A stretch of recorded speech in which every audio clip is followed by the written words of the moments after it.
Bonjour à tous, bienvenue dans ce MVP. Alors MVP, c'est une émission dont je suis très fier, MVP, ma vie pro. Alors c'est aussi un clin d'œil au sport, bien sûr, au basket, et puis aux jeux vidéo, où il y a aussi des MVP, des très bons joueurs, dont je ne fais pas partie. MVP, ma vie pro, c'est une émission qui explore les voies professionnelles pour que chacun trouve la sienne. Le pitch que je fais souvent, c'est t'es collégien, lycéen, étudiant, et tu songes à ton avenir, et c'est des questions importantes. Je crois qu'on est en plein Parcoursup en ce moment. Ou alors tu travailles déjà, mais tu n'es pas forcément super épanoui dans ce que tu fais, tu cherches une nouvelle aventure professionnelle. Eh bien, MVP, c'est l'émission qui explore les voies pro, qui parle de métier, qui parle de voies, qui parle de secteur d'activité. Aux Échos, on connaît bien tout ça. Et de formation aussi. Et ça fait 1 an et demi que l'émission est lancée. Et on en est très, très fiers parce que c'est vraiment une belle émission.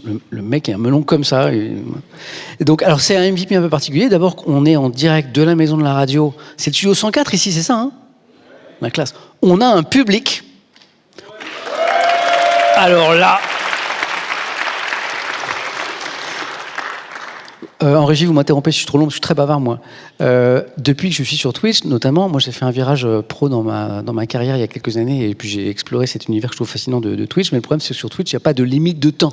Il n'y a pas d'émission derrière, c'est votre chaîne. Donc je peux parler pendant des heures tout seul. Voilà. Et là, par exemple, j'ai 4 invités qui se demandent, mais quand est-ce que je vais arrêter de parler? Juste une chose pour la régie, puisqu'on vient d'arriver, on s'est installé un petit peu comme ça très vite. Est-ce que il faut que je parle à une caméra en particulier ou pas? Parce qu'il y en a partout. Quelle est ma caméra principale? En face de moi, celle-là? Par là? Là? Ok, super. Voilà. Je vous présente nos invités. Voilà, alors c'est parti. Donc MVP, spécial métier des médias, du journalisme. Hein, aujourd'hui, vous l'avez deviné. Et pour cause, on est dans le festival Médias en scène, qui est un festival qui parle des médias, bien sûr, et des médias de demain. Ceux qui nous accompagnent aujourd'hui sur ce plateau, dans le désordre, Gaspard G, créateur de contenu d'information. Ça va, Gaspard? Vous me dites quand... Oh oui, il y a des micros. Eh oui. Oh, moi, je suis assis, je ne me lève plus. Hein, donc, normalement, ils sont allumés. Ça va, Gaspard? Ils sont allumés, ouais. Ça va très bien. Très heureux d'être avec vous. Quand je dis créateur de contenu d'information, ça va ou pas? Parce que... Ouais, moi, je pense que c'est à peu près fidèle à ce que je fais. Donc, ça me va bien. On parlera tout à l'heure chacun de ce qu'on fait, de ce que vous faites. Charlotte Vautier, journaliste vidéo indépendante. Exactement. Ouais. J'ai vu que tu te présentais parfois comme ça. C'est ça, ouais. Mais tu as des accointances aussi avec la presse traditionnelle, je sais. Exactement. Notamment le Parisien. Clémence Lemaistre, je parlais des Échos tout à l'heure. Ça va, Clémence? Ça va. Merci d'être avec nous. On a un timing respecté parce que Clémence a un bouclage des Échos tout à l'heure. Directrice adjointe des rédactions du journal Les Échos. Exactement. Un journal que je vous incite à lire, que je consomme tous les matins, qui est un très bon journal, on en parlait tout à l'heure. Et le journaliste à France Info, Paul Larouturou. Bonjour Samuel, bonjour à tous. Là, Paul qui va d'aventure en aventure. de port en port. Je t'ai suivi à Quotidien, je t'ai suivi à TF1, où tu étais notamment sur tout ce qui était nouvelles plateformes et réseaux. Et bonjour avec Bruce Toussaint. Voilà, et puis France Info aujourd'hui, et c'est à vous aussi. Exactement. Voici pour les présentations. Mais on parlera précisément tout à l'heure de chacun fait quoi. Oui, j'allais dire, est-ce qu'il y a des gens qui sont intéressés par la question des médias et du journalisme? Mais la question est stupide. Normalement tous. Normalement tous. Levez la main ceux que ça n'intéresse pas. Ok, d'accord. Tous donc. Alors souvent cette émission MVP, qui en général a lieu le mercredi, le matin plutôt, dans nos studios. Celle-ci est exceptionnelle, on l'a fait le jeudi. On commence toujours par un petit échauffement en forme de petite histoire d'infos, voilà, pour s'échauffer un petit peu. Ça s'appelle À la une, et normalement, on a un jingle.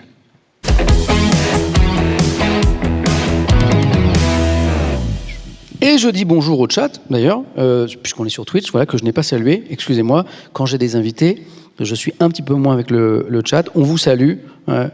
Et on salue le casting. Alors, à la une, c'est quoi? C'est des histoires d'infos dont il faut trouver la chute. Et comme vous êtes des personnes bien informées, peut-être que vous les avez déjà. Notamment la première, je pense que vous l'avez déjà vu, entendu parler. Gaspard était en vacances, m'a-t-il dit, pendant plusieurs semaines. Hein. Mais j'ai quand même mon téléphone, donc j'espère avoir... Parce que Gaspard a voulu nous faire croire à Paul tout à l'heure en coulisses qu'il avait pris 3 semaines de vacances sans rien faire. Paul, on n'a pas cru, on sait qu'il est hyperactif et on sait que c'est faux. C'est faux. Première actu. Récemment, un produit a connu un énorme succès grâce à la chanteuse Taylor Swift. Quel est ce produit? C'est très récent. Elle n'est pas enceinte?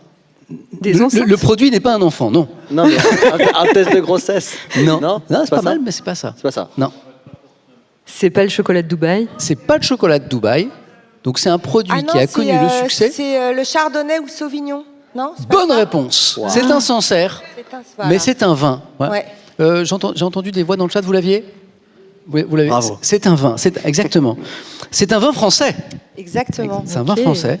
C'est un Sancerre blanc du domaine Terre Blanche. Les ventes se sont envolées aux États-Unis suite à l'apparition d'une des bouteilles dans un documentaire sorti sur Disney+ en décembre dernier, qui retrace les coulisses de la tournée mondiale de Taylor Swift. On a triché parce qu'il y avait un papier dans les Échos, c'est ça? Exactement, on a fait un papier, c'est pour ça que je le sais.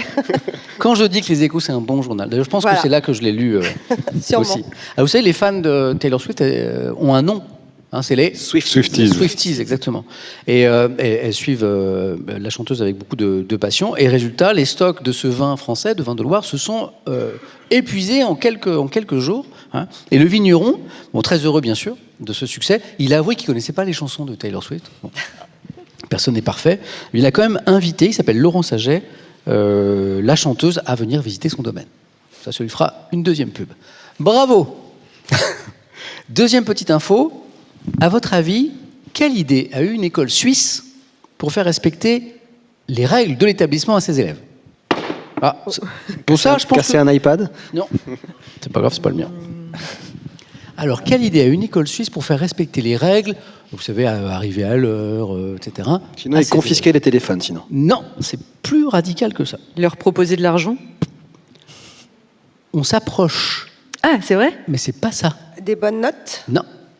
Leur proposer des billets de théâtre ou de cinéma, restons sur la notion d'argent. C'est pas. Il leur mettait des amendes. C'est des amendes, Gaspard. C'est des amendes. Bonne réponse de. Mais c'est horrible. Quoi, ils veulent faire payer les étudiants? Ah non, ils font payer. Mais c'est pas possible. Ah, c'est en place. Alors je vous raconte. C'est un scandale. Exactement. En mettant des amendes de 10 à 100 euros, on parle de. C'est un collège, c'est une école professionnelle d'Oro, donc peut-être collège, lycée. Alors ça a provoqué pas mal de remous, notamment auprès des familles, des enfants, parce que les amendes peuvent s'accumuler, bien sûr. Par exemple, j'ai un exemple ici, en retard 10 euros, tu oublies tes affaires de sport, 10 euros, ça fait 20 euros pour la même journée, par exemple. Et certains actes coûtent plus cher que d'autres, par exemple, crachat dans la cour de récré, 50 balles. Quoi? Voilà. Donc, alors je sais pas ce que vous en pensez. J'aurais fini mes années collège endettées au possible. Tu arrivais en retard ou parce que tu crachais? Parce que j'arrivais en retard. Alors les sommes récoltées vont pas dans les poches du directeur, mais dans les projets sportifs et culturels de l'école. Bon. On est sûr de ça? Comme ça vient d'être lancé, on vérifiera. Je pense qu'une petite enquête des Échos sur le sujet. Et une dernière. Ah, je l'adore, celle-là, c'est ma préférée. Si vous regardez un petit peu les vidéos sur Internet et YouTube, vous l'avez peut-être vu passer. Le clip est génial. Le patron d'une entreprise américaine qui s'appelle Columbia, qui est une entreprise de vêtements de sport et de sportswear, promet d'offrir sa société, de donner sa société à n'importe qui, mais à une seule condition. Quelle est cette condition? Sachant que c'est une entreprise qui se porte très très bien, c'est une entreprise qui vaut beaucoup d'argent. Il a dit, si vous faites ça, je vous donne ma société. Alors là... Et il a même fait un clip qui est drôle, où il va dans tous les coins de son entreprise, à la cafette, en disant la machine à café c'est pour vous, en allant dans les bureaux, la photocopieuse c'est pour vous. C'est vraiment très très drôle, mais quelle est la condition qu'il faut remplir pour avoir la société? De la détruire? Pas de la détruire. D'épouser sa fille, son fils. C'est une dot, quoi? Non, je sais pas, genre comme à l'ancien temps, un type qui dirait tu te maries avec mon enfant et non, en échange. C'est pas ça. D'accord. On est sur, pour vous mettre sur un 10, plutôt, c'est un clin d'œil appuyé humoristique vers la sphère un peu complotiste. Là, je vous aide un peu. Est-ce que dans le public du Tuyau 104, quelqu'un connaît l'histoire? Avoir les fichiers Epstein. Votre aide. Je vois. Est-ce qu'il y a des mains? N'hésitez pas à me Oui, dis-moi. Exactement. Brillant. Comment t'appelles-tu? Bravo. Brillant. Clément a très belle moustache, Clément, par ailleurs. Si je puis me permettre, espèce de beau gosse dans le... Non, je sais pas. Est-ce qu'on peut faire un gros plan hyper gênant sur Clément, s'il vous plaît? Oui, en fait, il a dit, le clip est drôle, il a dit, voilà, c'est une société donc, qui vend des produits un peu d'aventure, sportswear, sport, pour aller explorer la planète. Et il dit, ok les platistes, c'est lui le patron. Il est drôle. Ok les platistes, vous nous dites que la Terre est plate et donc elle a une fin. Ok. Alors vous allez à la fin de la Terre, vous prenez une photo, vous me la ramenez et je vous offre l'entreprise. Voilà. Et après, dans la suite du clip, il montre tout ce qu'il y a dans l'entreprise et il dit c'est pour vous. Voilà. À ce jour, l'entreprise n'a pas été cédée. Non, ça me donne très envie, moi. Ouais. J'ai bien envie de la reprendre, cette entreprise, et de faire une enquête. Sur le fait que la Terre est plate ? Ouais. C'est compliqué. Mais en vrai, le clip, je vous incite à aller voir le clip parce qu'il est vraiment très très drôle et il s'est offert un joli coup marketing avec juste un petit clip qui a été balancé sur YouTube. C'est vraiment sympa. Bravo Clément pour l'info. Et puis maintenant, on va passer au cœur de notre débat dans MVP aujourd'hui qui va porter sur qu'est-ce qu'être un journaliste aujourd'hui ? Comment on informe ? Est-ce que les plateformes, les nouvelles façons d'informer font évoluer ou révolutionnent même notre métier ? C'est ce qu'on appelle chez nous la big presse.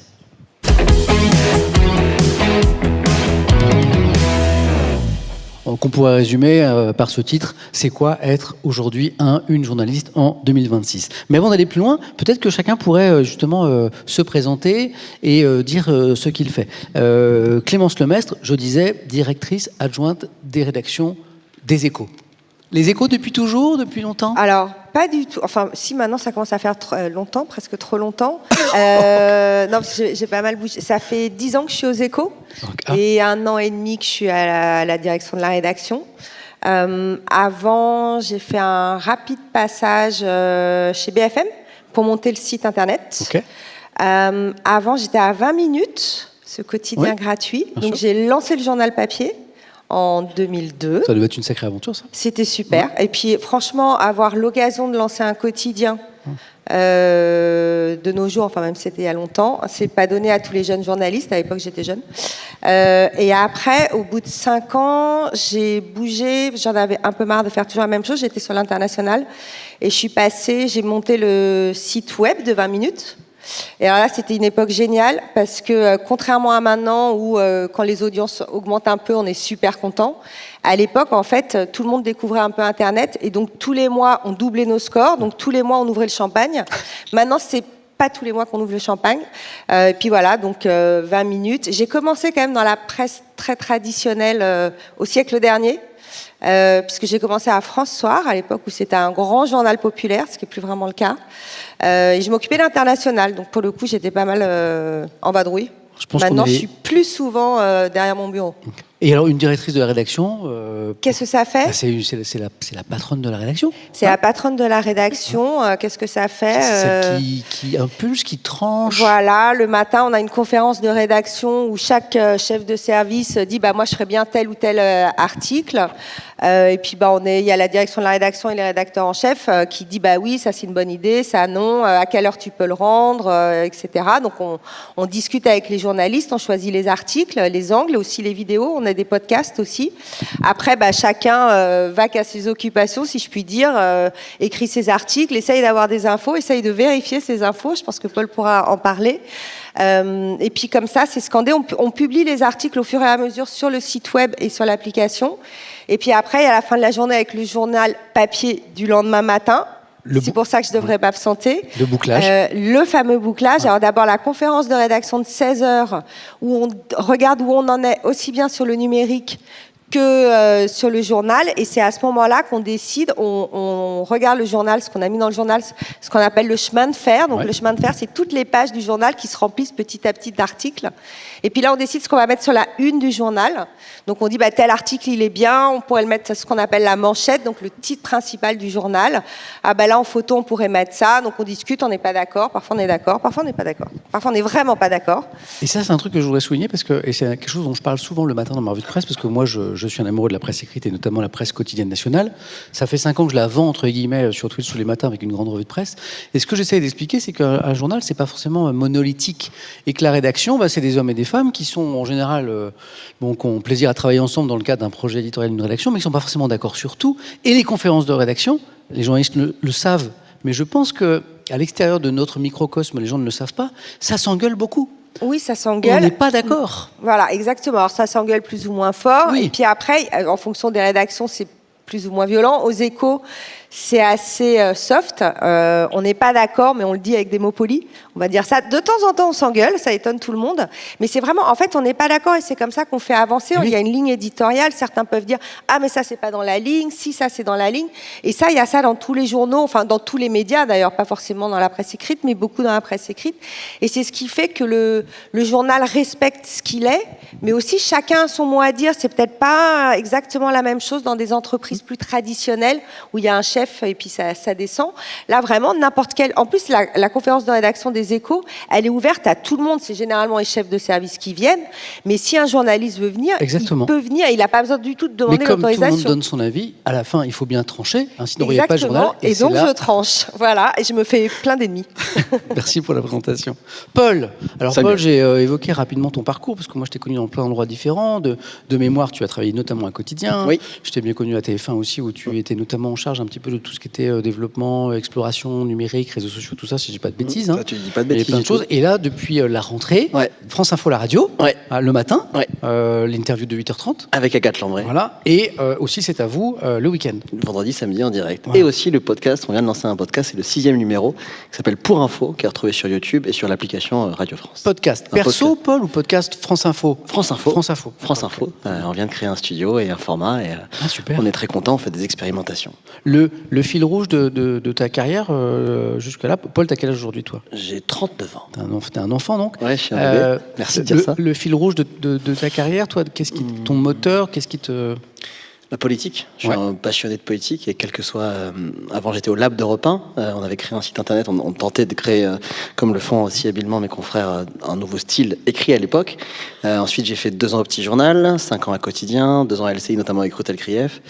Ensuite, j'ai fait Bonjour avec Bruce Toussaint et toute son équipe que j'ai adorée. Et ensuite, Agnès Varamian, qui va nous rejoindre dans quelques minutes, m'a proposé d'arriver aussi à 8h30. Donc, en fait, moi, je suis un reporter qui, pour la première fois, s'assoit sur 25 minutes. Avant, je courais partout dans toute la France en essayant de poser la question la moins bête possible. Et maintenant, le but, c'est d'en poser avec Agathe. On écrit 8 pages de questions tous les matins. Donc, c'est pas du tout le même exercice. Et c'est un exercice vraiment extraordinaire. Et ce matin, quand j'avais Pierre de Villiers face à nous, qui est l'ancien chef d'état-major des armées, et que, après avoir lu son livre et avoir su que le président Trump risquait d'attaquer l'Iran et que le président Macron envoyait des soldats au Groenland, c'est vraiment intellectuellement et humainement absolument extraordinaire ce qu'on a la chance de vivre ici à la Maison de la Radio. T'es au cœur de l'actu, quoi. Ouais. En tout cas, t'en parles avec beaucoup de plaisir, Paul. Je sens que t'es très heureux dans tes nouvelles aventures. Bravo, Paul. Et c'est la première fois que tu m'invites. Et à chaque fois, c'est un bonheur de venir te voir. Merci, Paul. Sincèrement. Bon, il le dit pas, mais j'ai essayé de le débaucher pour un futur projet, là, mais il m'a dit, Sam, je suis pas le temps. J'ai désolé. Fou en ce moment. Merci pour ça. Merci beaucoup. Gaspard, ça va? Ça va très bien. Bon, alors, Gaspard, waouh. Comment toi, tu es un de ceux qui a amené l'information sur Internet ces dernières années, qui a révolutionné aussi la façon dont on fait de l'info, voilà, en utilisant des nouveaux outils. Tu dirais que ta plateforme de prédilection, c'est YouTube, Gaspard? Oui, c'est YouTube. Moi, je suis créateur de contenu, YouTubeur. Je suis pas affilié à YouTube particulièrement, mais il se trouve que c'est sur YouTube que je fais la plupart de mes trucs.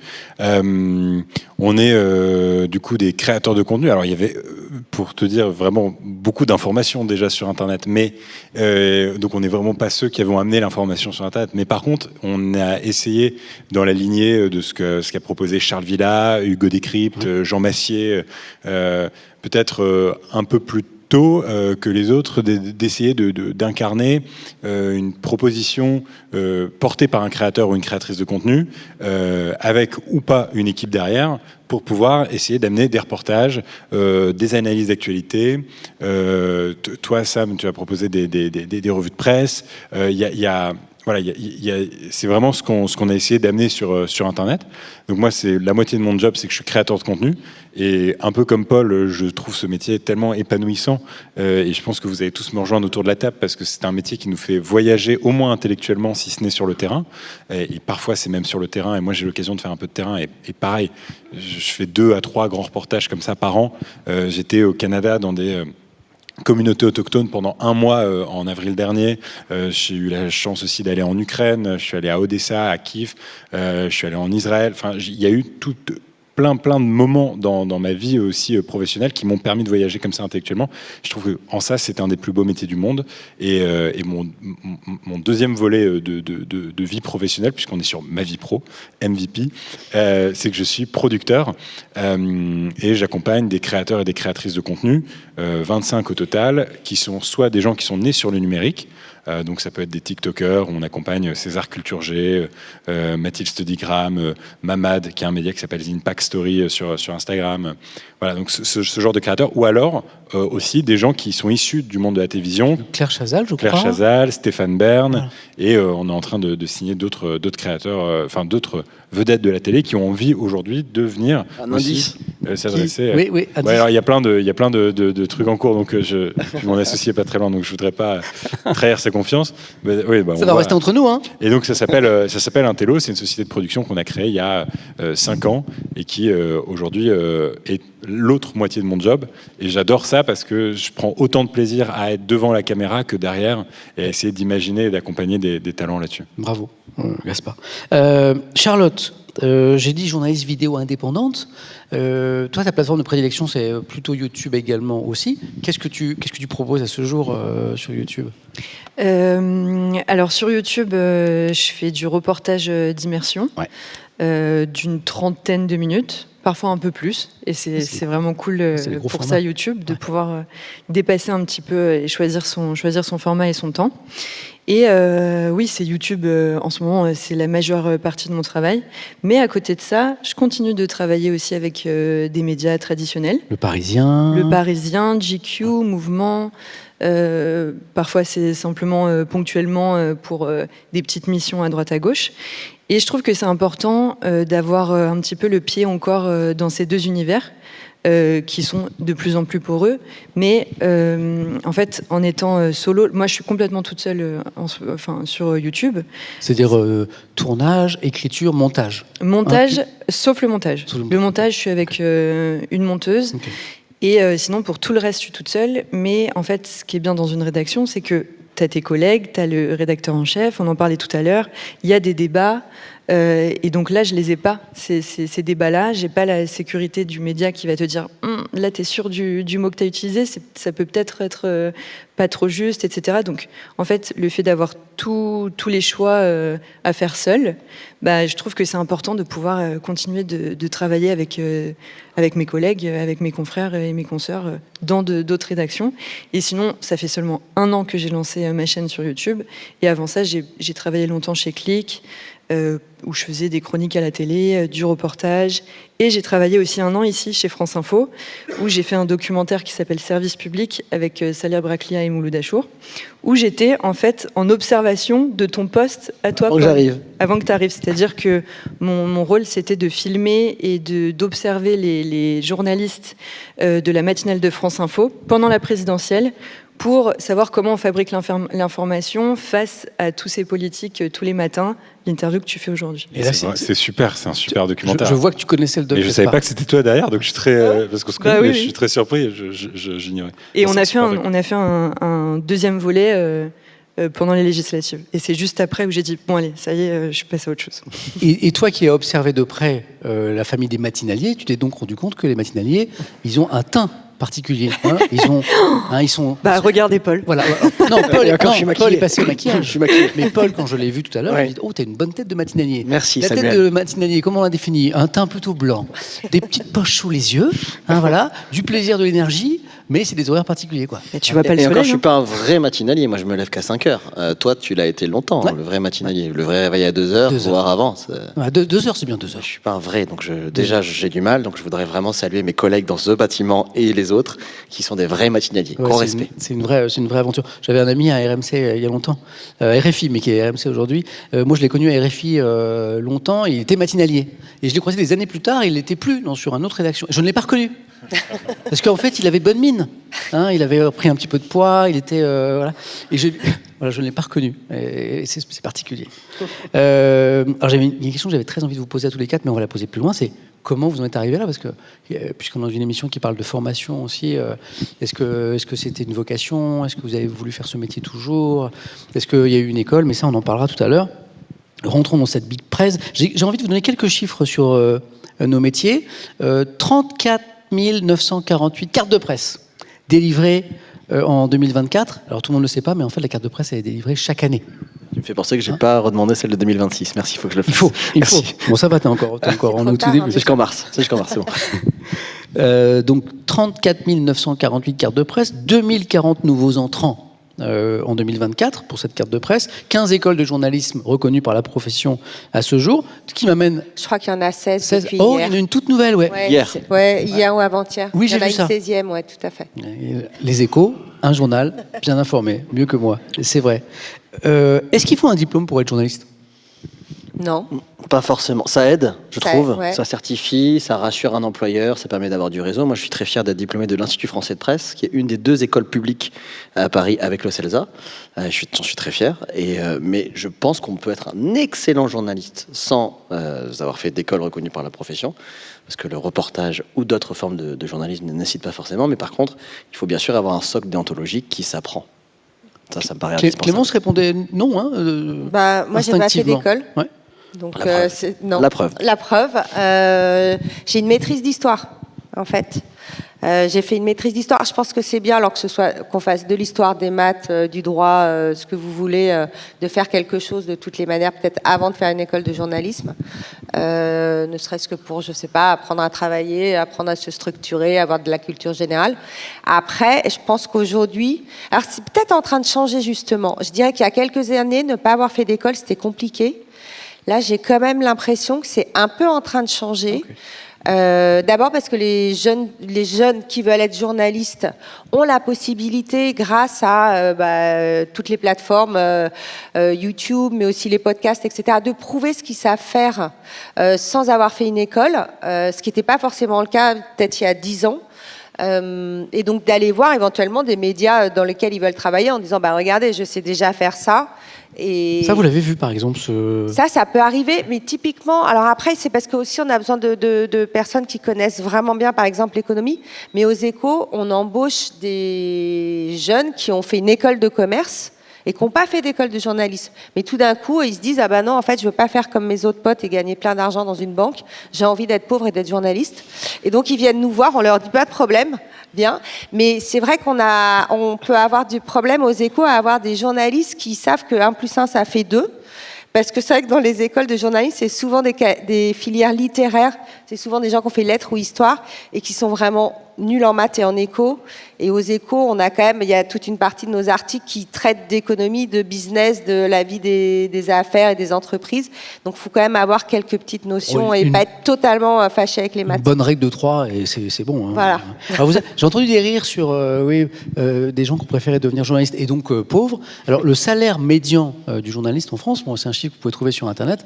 Effectivement, vous pouvez vivre de ce métier, mais pas forcément y faire fortune. Sauf si, bien sûr, si vous êtes créateur de contenu, demandez à Gaspard, ou que vous avez été présentateur, regardez la personne qui pose la question. Tu veux dire présentateur de questions pour un champion? Et plein d'autres choses, espèce de cumulat. Ou l'interview politique de France Info. Gaspard, qu'est-ce que tu en penses, toi? Quel est ton parcours d'ailleurs étudiant? Moi, j'ai fait une école de commerce au Canada. J'ai pas fait de master, donc j'ai juste une licence. Canada, oui. Et en fait, j'ai pas tellement attendu l'autorisation ou la permission. J'ai essayé de faire des stages, etc. Donc quand je suis arrivé à Paris, j'avais des rêves plein la tête. Je me rêvais un peu en Tintin, aventurier, reporter. Donc j'ai envoyé plein de CV pour avoir des stages et personne m'a pris. Parce que souvent, justement, c'est vrai qu'il y a un bémol à ce qu'on a dit. C'est une profession qui a toujours été ouverte, le journalisme, et ouverte aux gens qui n'ont pas forcément fait une école de journalisme. Mais pour les premiers stages, c'est galère, hein. L'école, elle aide. Ouais, exact. En fait, l'école, elle aide à avoir des stages et éventuellement à avoir un réseau après. Voilà. C'est-à-dire que moi, ça m'a manqué à une époque parce que j'ai pas fait d'école. Ça aide au début. Ça aide au début. Et puis après, vous savez, en fait, quand il y a des postes de libre, tout simplement, parce que quand l'annonce, elle est publiée sur Internet, sur LinkedIn ou je sais pas où, tout le monde est déjà au courant, en fait. Donc, c'est trop tard. Et donc, ça peut aider, en fait, on sait que telle rédaction ou telle rédaction cherche un journaliste grâce à son réseau d'école. Je suis totalement d'accord. Moi, il se trouve que je suis président du réseau des anciens de mon école de l'IFP et que je fais passer aussi les oraux d'admission. Et là où franchement, entrer dans une école permet de faire des stages ensuite pour confirmer les premiers contrats et les premières piges. Mais le problème, c'est qu'effectivement, il faut toujours commencer en faisant un stage avant de rentrer. Parce qu'aujourd'hui, on ne rentre plus en école de journalisme sans déjà avoir fait des stages de journalisme. Et moi, en 2008, donc moi je viens de Bayonne, et je me souviens à l'époque, c'était Patrick Pépin, et à la Maison de la Radio en 2007, j'avais fait mon premier stage, et j'avais vraiment galéré aussi. J'avais envoyé des mails, il m'avait tendu la main, et là-dessus, moi j'ai vraiment un conseil, c'est de jamais lâcher l'affaire. C'est ce que j'appelle la méthode du harcèlement jovial, c'est-à-dire jamais vraiment harceler, envoyer pas 600 mails, mais ne lâchez pas l'affaire, c'est-à-dire vraiment envoyer des mails, expliquer que vous êtes motivé, etc., etc. J'ai vraiment 50 000 exemples, sans même du tout parler de moi, mais vraiment de gens que je connais, à l'usure. Mais une usure, encore une fois, je vous dis pas d'appeler 10 fois par jour, je vous dis juste tous les mois, une petite relance, un petit mail, si une place se libère, un petit CV, un petit mot bien fait, un truc, on a lu ça, on a vu telle interview, je pourrais vous aider à préparer ça, et vraiment Gaspard, ça marche, le culot et la débrouille. Nous, on a reçu une carte postale. On a reçu une carte postale de quelqu'un à qui on ne répondait pas par mail, qui nous a envoyé une carte postale au bureau. Bon, on a été obligé de moins prendre un café. Il est resté 3 ans avec nous. Quand une rédaction reçoit tous les jours des demandes de stage, de pige, de CDD, d'emploi, quelque chose qui sort un petit peu de l'ordinaire, une carte postale, une vidéo, quelque chose, ça témoigne d'un sens de l'initiative, d'une opiniâtreté. Moi, je sais que mes premiers stages, je les ai eus comme ça, en appelant effectivement tous les mois pendant plusieurs années, parfois la même personne. À un moment, la personne se dit « je n'en peux plus ». Et on va le prendre en stage. Et attention, donc moi je dis oui à carte postale, attention à ChatGPT. Moi je reçois beaucoup de candidatures où je sens que vraiment c'est impersonnel, c'est des tartines. Moi je crois au message court, sur mesure et bien quoi. Moi je trouve que ce qui est important, c'est vraiment d'essayer de se spécialiser ou d'avoir un petit truc en plus pour pouvoir se vendre le mieux possible. Je sais que moi à l'époque c'était de savoir filmer. Quand à ce moment-là, on nous demandait d'être des journalistes qui sachent faire plein de choses différentes, et c'était ce qui avait joué pour trouver mes premiers stages. C'était vraiment la stagiaire, on va l'envoyer à droite à gauche faire les petites illustrations, les petites interviews. Une première compétence en fait. Ouais, voilà, une première compétence avec laquelle on peut dire ça, vous pouvez compter sur moi, je peux vous le faire très très bien. J'ai l'impression que ça joue. Je crois effectivement, vu qu'on est dans les conseils pratiques sur comment avoir un stage en journalisme, mais MVP. Je crois que effectivement la crainte, particulièrement de petites équipes, mais je crois que c'est vrai dans toutes les rédactions. Je veux dire, moi j'ai fait des stages aussi dans des boîtes de prod, etc. Dont mon premier stage c'était chez E=M6. Je sais pas s'il y en a qui connaissent cette émission. Ouais, absolument. Et je faisais les sandwichs. Donc je sais que Mac Lesguy prend un sandwich au thon, voilà, tous les midis, pour ceux qui veulent savoir. Grosse info. Premier sur l'info. Mais progressivement, j'ai fait des petits trucs et tout. Mais je me souviens quand même que pour ma tutrice de stage, j'étais un peu un boulet. Et du coup, c'est vrai que c'est toujours la crainte de se dire, ok, un jeune stagiaire ou une jeune stagiaire, qu'est-ce qu'on va en faire? Comment est-ce qu'il va vraiment pouvoir...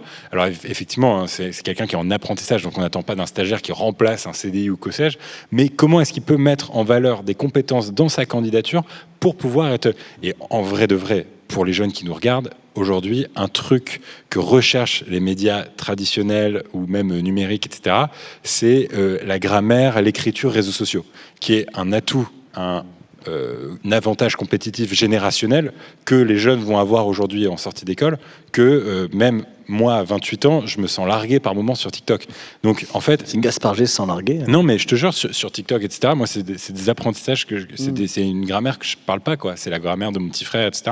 Et donc, comment mettre en avant aussi ce savoir-faire générationnel pour le mettre au service d'une rédaction je ne sais pas si ça a fait écho à ce que vous pouvez avoir aux Échos. Oui, tout à fait. Et pour reprendre ce que tu dis d'envoyer une fois par mois, etc., il y a un facteur chance. Moi, je me souviens qu'à 20 minutes, on a embauché une jeune journaliste qui m'avait envoyé un mail en disant voilà, je vous propose des piges avec des petits pitchs et tout. Et puis la veille, la personne qui était journaliste économique avait démissionné. Donc du coup, je l'ai appelée, je lui ai dit en fait, je ne vais pas vous proposer des piges, mais j'ai un poste pour vous éventuellement. Et on l'a embauché finalement. Donc il y a ça aussi, le fait de répéter. Ça peut tomber à un moment où la rédaction n'a besoin de personne ou je sais pas est suroccupée. Et puis le mois d'après, ça tombe justement à un bon moment et ça joue. Hein. J'attendais ce moment et est arrivé Paul, le rédacteur en chef de l'émission d'MVP, que je salue, qui est en régie, me dit Samuel, attention, parce qu'on a un temps limite, il faut que tu enchaînes, Samuel. Voilà, je savais et c'est le luxe de Twitch, c'est le luxe du temps. mais ce luxe, il est quand même... C'est comme la Terre, elle est plate, donc à un moment, elle est finie. La carte de presse, on a parlé des cartes de presse. Qui a la carte de presse sur ce plateau? Parce que voilà, je m'attendais à ce que deux mains se lèvent là-bas et qu'aucune ne se lève de ce côté. Je n'ai pas la carte de presse, je ne l'ai plus depuis que j'anime Question pour un champion, parce qu'une des règles de la carte, c'est une bonne règle, c'est que 50% des revenus doivent venir d'une activité journalistique, et Question pour un champion n'est pas une activité journalistique, donc on m'a retiré ma carte, et c'est tout à fait normal. Donc des cartes de presse, parce qu'on est dans des médias traditionnels, et pas de cartes tous les deux, alors que vous êtes dans des démarches d'information et journalistique. Moi, ça me gêne pas forcément, dans le sens où j'en ai jamais eu besoin de la carte de presse pour tout ce que j'ai eu à faire. Et moi, mon statut, en fait, c'est l'intermittence. Okay. Et donc, voilà, je me reconnais plus là-dedans, bizarrement. Enfin, ça me va mieux, et j'ai jamais ressenti le besoin de demander la carte de presse, à part... oui, que ça fait plaisir, c'est comme un petit sésame quand même. Mais non, je l'ai pas et je vais pas la demander. Gaspard. En fait, pour expliquer aussi à tout le monde la manière, la carte de presse, ça a aussi vachement, ça fait vachement aussi écho au modèle de revenus des créateurs indépendants ou pas. Parce que en fait, nous en tant que créateurs, notre modèle de revenus, ça va être comme n'importe quel créateur de contenu, Squeezie, Lena Situation, Inoxtag ou d'autres, de faire 1 minute de mon côté. Enfin, de mon côté, c'est 1 minute d'intégration dans la vidéo, complètement décorrélée de l'éditorial. Tu dis intégration, et donc ça va être sponsoring. Voilà, ça va être un sponsor dont je vais parler pendant 1 minute. Ça, moi, c'est un modèle que j'ai vu aussi aux États-Unis, qui marche très bien chez des journalistes. Je pense à Johnny Harris, à Cléo Abraham, qui sont des journalistes reconnus. Je veux dire, ils n'ont aucun problème pour. Tu vois que tu n'étais pas en vacances aux États-Unis et que tu travaillais, c'est la preuve. Pour se définir comme journaliste là-bas. Au Royaume-Uni, pareil, l'un des plus grands podcasts qui s'appelle The News Agent, qui est un espèce de grand podcast de commentaires d'actualité qui cartonne là-bas. Pareil, ils font des intégrations. Ce sont des journalistes de la BBC. Ils n'ont aucun tabou avec ça. En France, on a ce tabou-là, et quelque part, tant mieux, parce que je pense que ça peut protéger de plein de dérives déontologiques, mais de fait, on ne peut pas, nous, en tant que créateurs et porteurs d'informations, demander la carte de presse si on a ce modèle-là d'intégration publicitaire. En revanche, moi, les personnes avec qui je travaille sont en train de la demander. C'est la première année qu'on fait la demande, la carte de presse pour l'équipe. Est-ce que tu as le statut d'agence de presse ? Oui, alors en fait, il y a pas mal de trucs qui ont un peu bougé récemment. Mais être une entreprise de presse, effectivement, ça fait partie des choses qui sont demandées. Je crois qu'Hugo Décrypte, notamment, s'est battu pour que les personnes qui travaillent avec lui puissent avoir la carte de presse. Je ne sais pas s'il a. Mais de mémoire, les dernières années, lui ne l'avait pas. Non. Donc c'est ça qui est marrant, c'est-à-dire que lui ne l'a pas, mais par contre, les gens avec qui il travaille.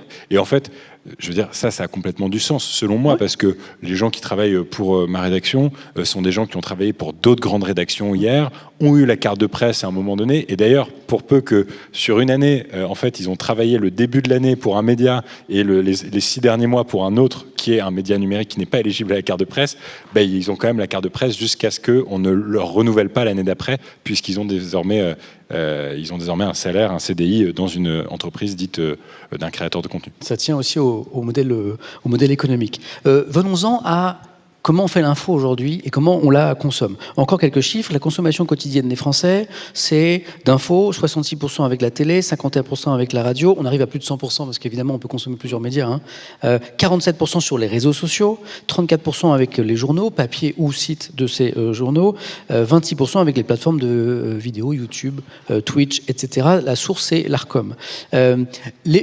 L'évolution des modes de consommation de ces dernières années en matière de l'information. Est-ce que c'est une évolution ? Est-ce que c'est une révolution ? Est-ce que ça révolutionne le métier de journaliste ? C'est une vaste question. Qui veut commencer ? Je pense que dans mon cas, en tout cas, il y a une révolution, dans le sens où depuis environ 2 ans, YouTube est plus regardé sur un écran de télé que sur l'ordinateur ou sur le téléphone, en tout cas aux États-Unis. Et donc, depuis qu'il y a cette possibilité de faire du streaming depuis son salon sur son écran de télé, YouTube, ça devient la télé, le flux télé, en fait, comme un autre. On regarde TF1, YouTube, un peu de la même façon, quoi. Et donc, je pense que le fait de faire du journalisme et du reportage sur YouTube en ce moment, il y a, oui, peut-être une petite révolution dans le sens où tout ce qui se passe sur Internet ne va pas être consommé seulement sur l'ordi et sur le portable. Et donc, on a une responsabilité parce que d'un coup, on touche peut-être des gens qui vont avoir plus l'habitude de regarder la télé, généralement des personnes un peu plus âgées. Moi, je sais que quand je regarde mes statistiques sur YouTube là, de mes reportages, sur certains sujets, il y a plus de personnes qui me regardent à la télé que sur leur ordinateur. Et donc, dans ce sens-là, la façon de raconter la narration, elle est en fait une narration de peut-être quelqu'un en train de dîner, peut-être c'est dans le salon en fond sonore. Enfin voilà, il y a quand même eu un petit changement dans ce sens-là, en tout cas. Évolution, révolution, notamment dans les modes de consommation. Dans les modes de consommation. C'est intéressant les échos parce qu'on est sur un média traditionnel. Le défi des médias traditionnels, c'est d'évoluer aujourd'hui, de prendre en compte tout ça. Je sais que du côté des échos, il y a une chaîne YouTube aujourd'hui. Je ne sais pas si c'est une révolution. Je pense que dans le cas d'un journal comme les échos ou d'autres journaux traditionnels, c'est plus une évolution qui a accompagné l'évolution des usages. Alors généralement avec à chaque fois un petit temps de retard. Mais c'est vrai que les échos aujourd'hui, c'est un journal papier qui est toujours envoyé aux abonnés le matin et vendu en kiosque, même s'il y a de moins en moins de kiosques.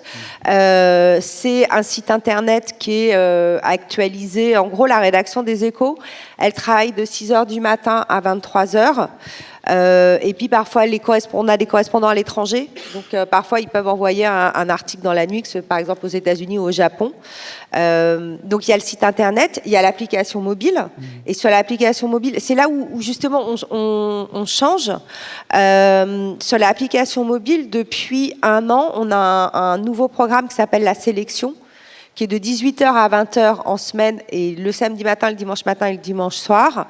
Et en fait, on s'est inspiré de ce qu'il y a sur les réseaux sociaux.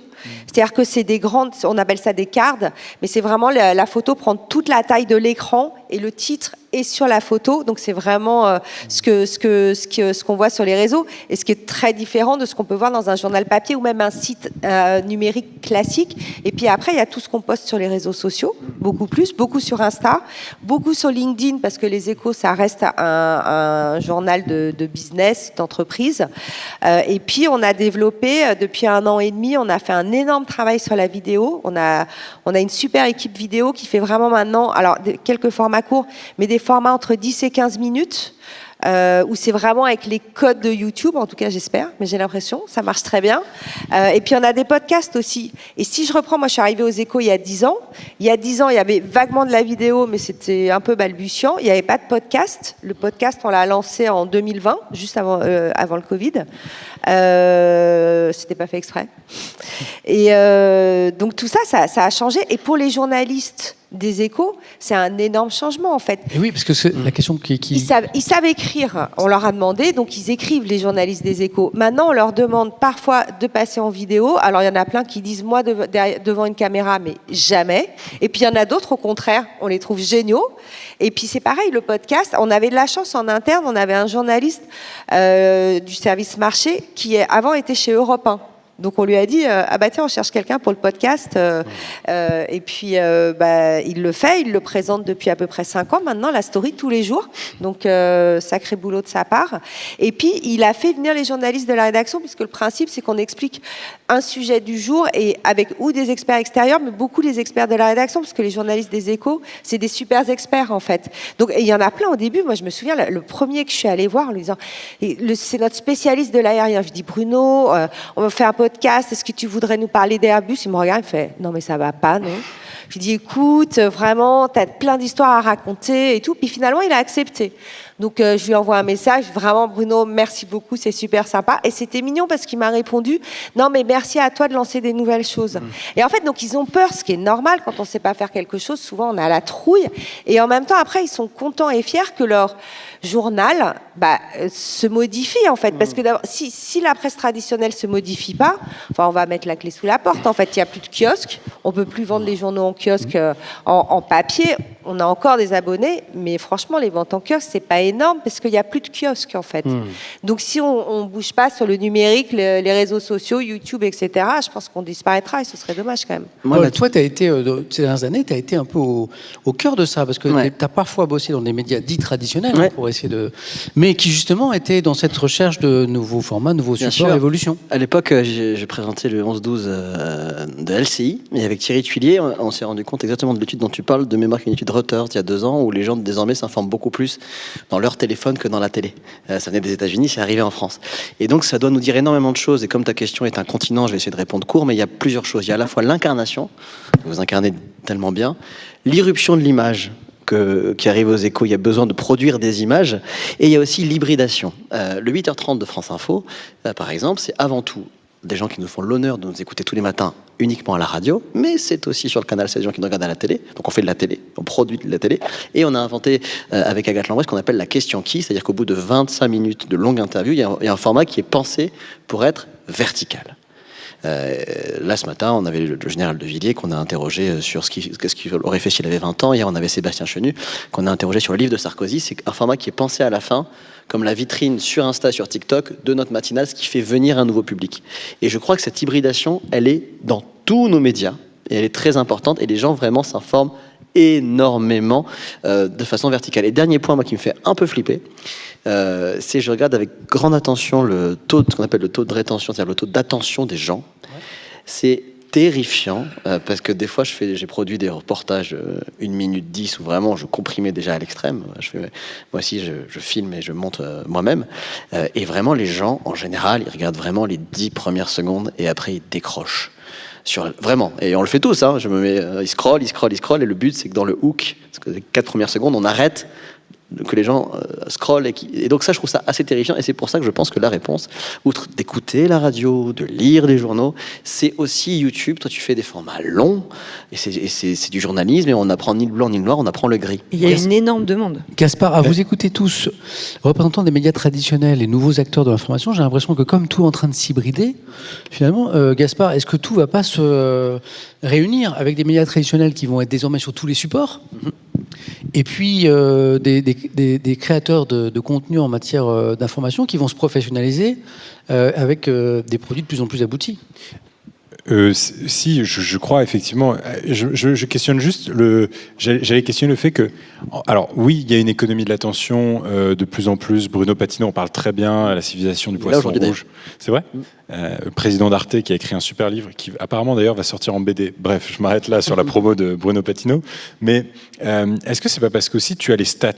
Oui, alors que quand tu étais un journaliste qui faisait un sujet sur le 20h, il pouvait pas nécessairement savoir il y a 25 ans combien de personnes derrière leur écran qui soupaient étaient vraiment attentifs. Je le pense pas, parce que typiquement en télé à 9h05, à TF1 à France 2, tu as le minute par minute et tu sais exactement quel sujet décroche pas avec une pression des chefs.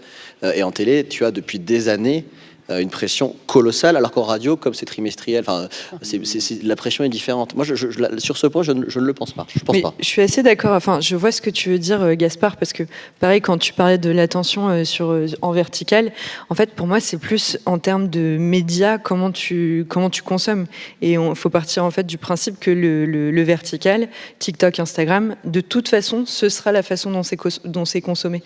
On se pose pas devant pour regarder entièrement les sujets parce qu'on nous les propose et c'est pas nous qui allons les chercher. Tandis que sur YouTube, on nous propose tout un tas de sujets, mais par contre, c'est toi qui fais la démarche de cliquer sur quelque chose et donc là, tu restes plus longtemps. Mais donc, je pense que tout le monde a une sorte de panique et qui est justifiée en soi du sujet sur l'attention, etc., qu'on est tous en train de devenir totalement débiles. Moi, je pense pas, et je pense justement qu'il y a un grand besoin de temps, de rentrer dans les détails. Bien sûr, mais dans ces cas-là, il ne faut pas s'informer que sur TikTok. C'est ça que tu dis. Voilà, mais par contre, c'est sûr que TikTok et Instagram, faut pas imaginer qu'on va passer du temps. Enfin, les stats, en fait, quand tu vois des vidéos à des millions de vues, c'est 3 millions de vues de 3 secondes. Enfin, Mais c'est vrai que moi, ça me fait penser à un truc que j'ai expérimenté dans ces lieux, puisqu'on est à la Maison de la Radio, pour ceux qui viennent de nous rejoindre. Je ne sais pas si je fais ça bien, là, le C'est lien parfait. avec le chat. C'est parfait. C'est pour ça que je n'interviens pas, parce que je n'ai rien à faire. Et moi, j'ai eu la chance de travailler pendant 1 mois pour France Inter, où Adèle Van Rett, qui est la patronne de la station, m'a fait confiance et m'a donné une chronique en matinale juste avant le début du 7-10 à l'époque, avec Nicolas Demorand et Léa Salamé, c'était leur dernière. Et j'ai eu l'occasion, du coup, d'essayer des sujets à la radio que j'aurais jamais pu faire sur le numérique, parce que la démarche en tant que chroniqueur est tout à fait différente. Sur le numérique, je suis déjà obligé de penser à la distribution, quel est mon titre, quelle est ma miniature, quel est mon angle. Alors que là, évidemment, tu angles ton sujet quand tu es à la radio, mais tu as la garantie que, au bas mot, sur ma tranche, je savais qu'il y avait 1 200 000 personnes qui m'écoutaient tous les matins quand le petit voyant était rouge. Et en fait, avec mon co-auteur, ça nous a permis de tester des sujets. J'ai fait un sujet pendant 3 minutes sur la rougeur des feuilles au Japon pendant l'automne. Enfin bref, un truc. Mais genre, et toi qui es dans la même team que moi sur Internet, tu sais à quel point c'est impossible pour nous de vendre ce genre de sujet. Je dis vendre, tu vois. Donc logique de consommation. J'aime pas tellement cette sémantique, mais bon, ce serait très compliqué de donner envie aux gens de cliquer sur ce genre de sujet, sauf ou alors il faut l'amener, quoi. Il faut vraiment l'angler et voilà. Mais je pense qu'il y a énormément de mariages heureux qui peuvent arriver. Et juste pour rebondir, après je me tais, sur ce que tu disais sur l'hybridation, sur ce que vous disiez sur l'hybridation, moi, me fait beaucoup réfléchir parce qu'il y a 5 ans, 6 ans, quand j'ai commencé un petit peu à faire des trucs sur YouTube en matière d'information, c'était disruptif déjà par la forme. Et aujourd'hui, avec l'hybridation et les échos, c'est formidable, c'est extraordinaire ce que fait ton équipe, parce que comme Le Parisien, comme Le Monde, voilà, pour moi, il y a 3 médias extraordinaires en France qui font des choses géniales et qui ont su s'emparer de la grammaire YouTube, c'est ces 3-là dont vous faites partie. Et aujourd'hui, nous, en tant que créateurs, eh bien, simplement être disruptif par la forme ne suffit pas. Et donc, du coup, il faut savoir proposer une incarnation, un ton, un angle, un format, parce qu'en fait, le simple fait de faire des trucs et faire de l'information sur Internet ne suffit plus à être innovant en soi. Il faut cultiver une ligne éditoriale. Et je pense que ça va être, nous, notre grand chantier à nous. Si le grand chantier des médias traditionnels, ça va être de venir sur le numérique, d'essayer de comprendre la forme et disrupter la grammaire, etc., nous, il va falloir qu'on se muscle beaucoup pour pouvoir proposer des choses toujours plus innovantes, un angle, une ligne éditoriale bien singulière. Exactement. Sinon, ils vont nous bouffer les vieux médias, là, ça va pas du tout. On a parlé de clics. Alors, sur Internet, il y a de l'information de qualité, on en parle, et puis il y a aussi de fausses informations. Il y a des informations, il y a des fake news. Un chiffre, 92%, source Arcom, des Français savent que les réseaux sociaux diffusent des informations vraies comme fausses. Cependant, seulement 55% des Français ont peur d'être exposés à de fausses informations. C'est-à-dire que quasiment 100% des Français savent qu'il y a de la fausse info, de la fake news sur Internet, mais seulement 55% pensent être touchés par cette fausse information. C'est très intéressant. Comment on lutte contre ce phénomène ? Aujourd'hui, tout le monde est émetteur d'infos. Sur les réseaux sociaux, et notamment sur X aujourd'hui, de l'info émise, il y en a beaucoup, venant de comptes dont on ne sait pas ce qu'il y a derrière. Ce sont des comptes anonymes, il n'y a pas d'identité, il n'y a pas de rédaction, il n'y a pas d'article signé. Voilà.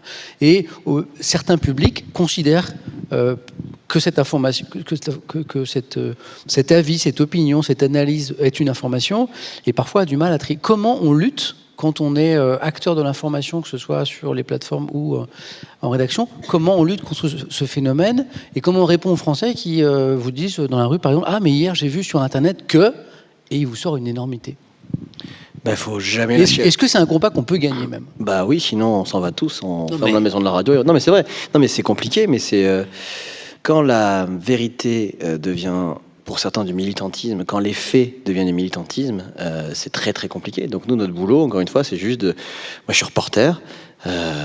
Mon travail, c'est de raconter ce que je vois, ce que j'entends, ce que me disent les gens, que ça plaise ou que ça déplaise. Quand je fais un sujet sur Emmanuel Macron qui déplaît à ses troupes et que le lendemain je suis Mélenchon et que ça déplaît à ses troupes, c'est plutôt bon signe.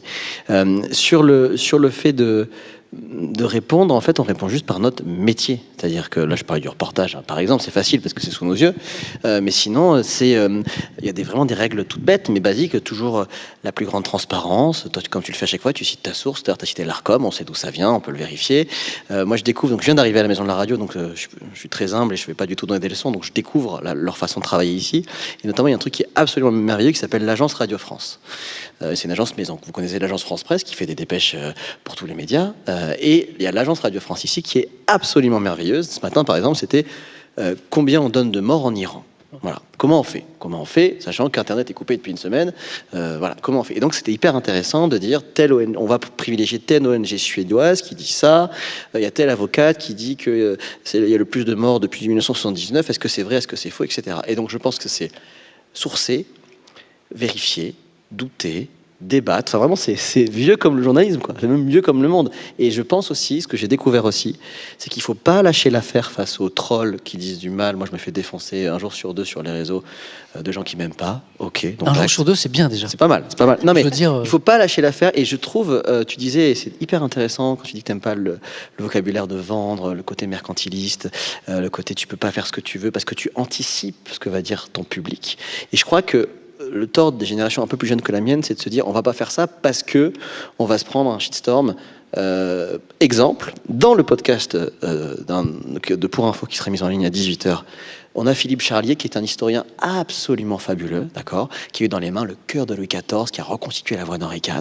C'est un mec fabuleux et à la fin, il est allé dans les archives soviétiques et il a eu dans les mains le sang et un bout de la tête d'Adolf Hitler. Adolf Hitler, c'est compliqué à exprimer. Enfin, voilà, on sait que quand on va le mettre en ligne, il va y avoir des néo-nazis. C'est pas des blagues, il y a vraiment des... C'est compliqué. Et ben moi, je l'ai, avec toute l'équipe évidemment, on est nombreux, mais je l'ai traité comme un sujet. Moi, j'ai une licence d'histoire, on parlait d'histoire tout à l'heure. Donc, je l'ai traité journalistiquement, avec ce qu'on sait, qu'on ne sait pas, on doute. Et là, on sait qu'il est mort. Il n'est pas en Argentine, il n'est pas au Japon. Non, la Terre n'est pas plate.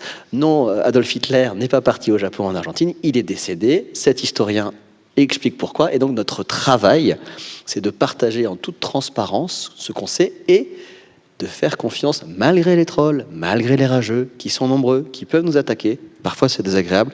Faire confiance à l'intelligence des gens. Vraiment. Le mot transparence, moi je pense qu'on peut rester dessus parce que on va pouvoir peut-être évoquer aussi la grande enquête annuelle qui est passionnante, le baromètre de Lacroix sur la confiance ou la méfiance justement des Français vis-à-vis des médias. Et Lacroix, dans son numéro de ce matin, c'est intéressant, elle dit mais qu'est-ce qu'on peut faire justement pour améliorer cette image des médias et des journalistes vis-à-vis des Français. Et parmi les pistes évoquées, il y a justement peut-être un effort que nous, journalistes, devons faire, c'est travailler avec plus de transparence, montrer plus comment on travaille nos process.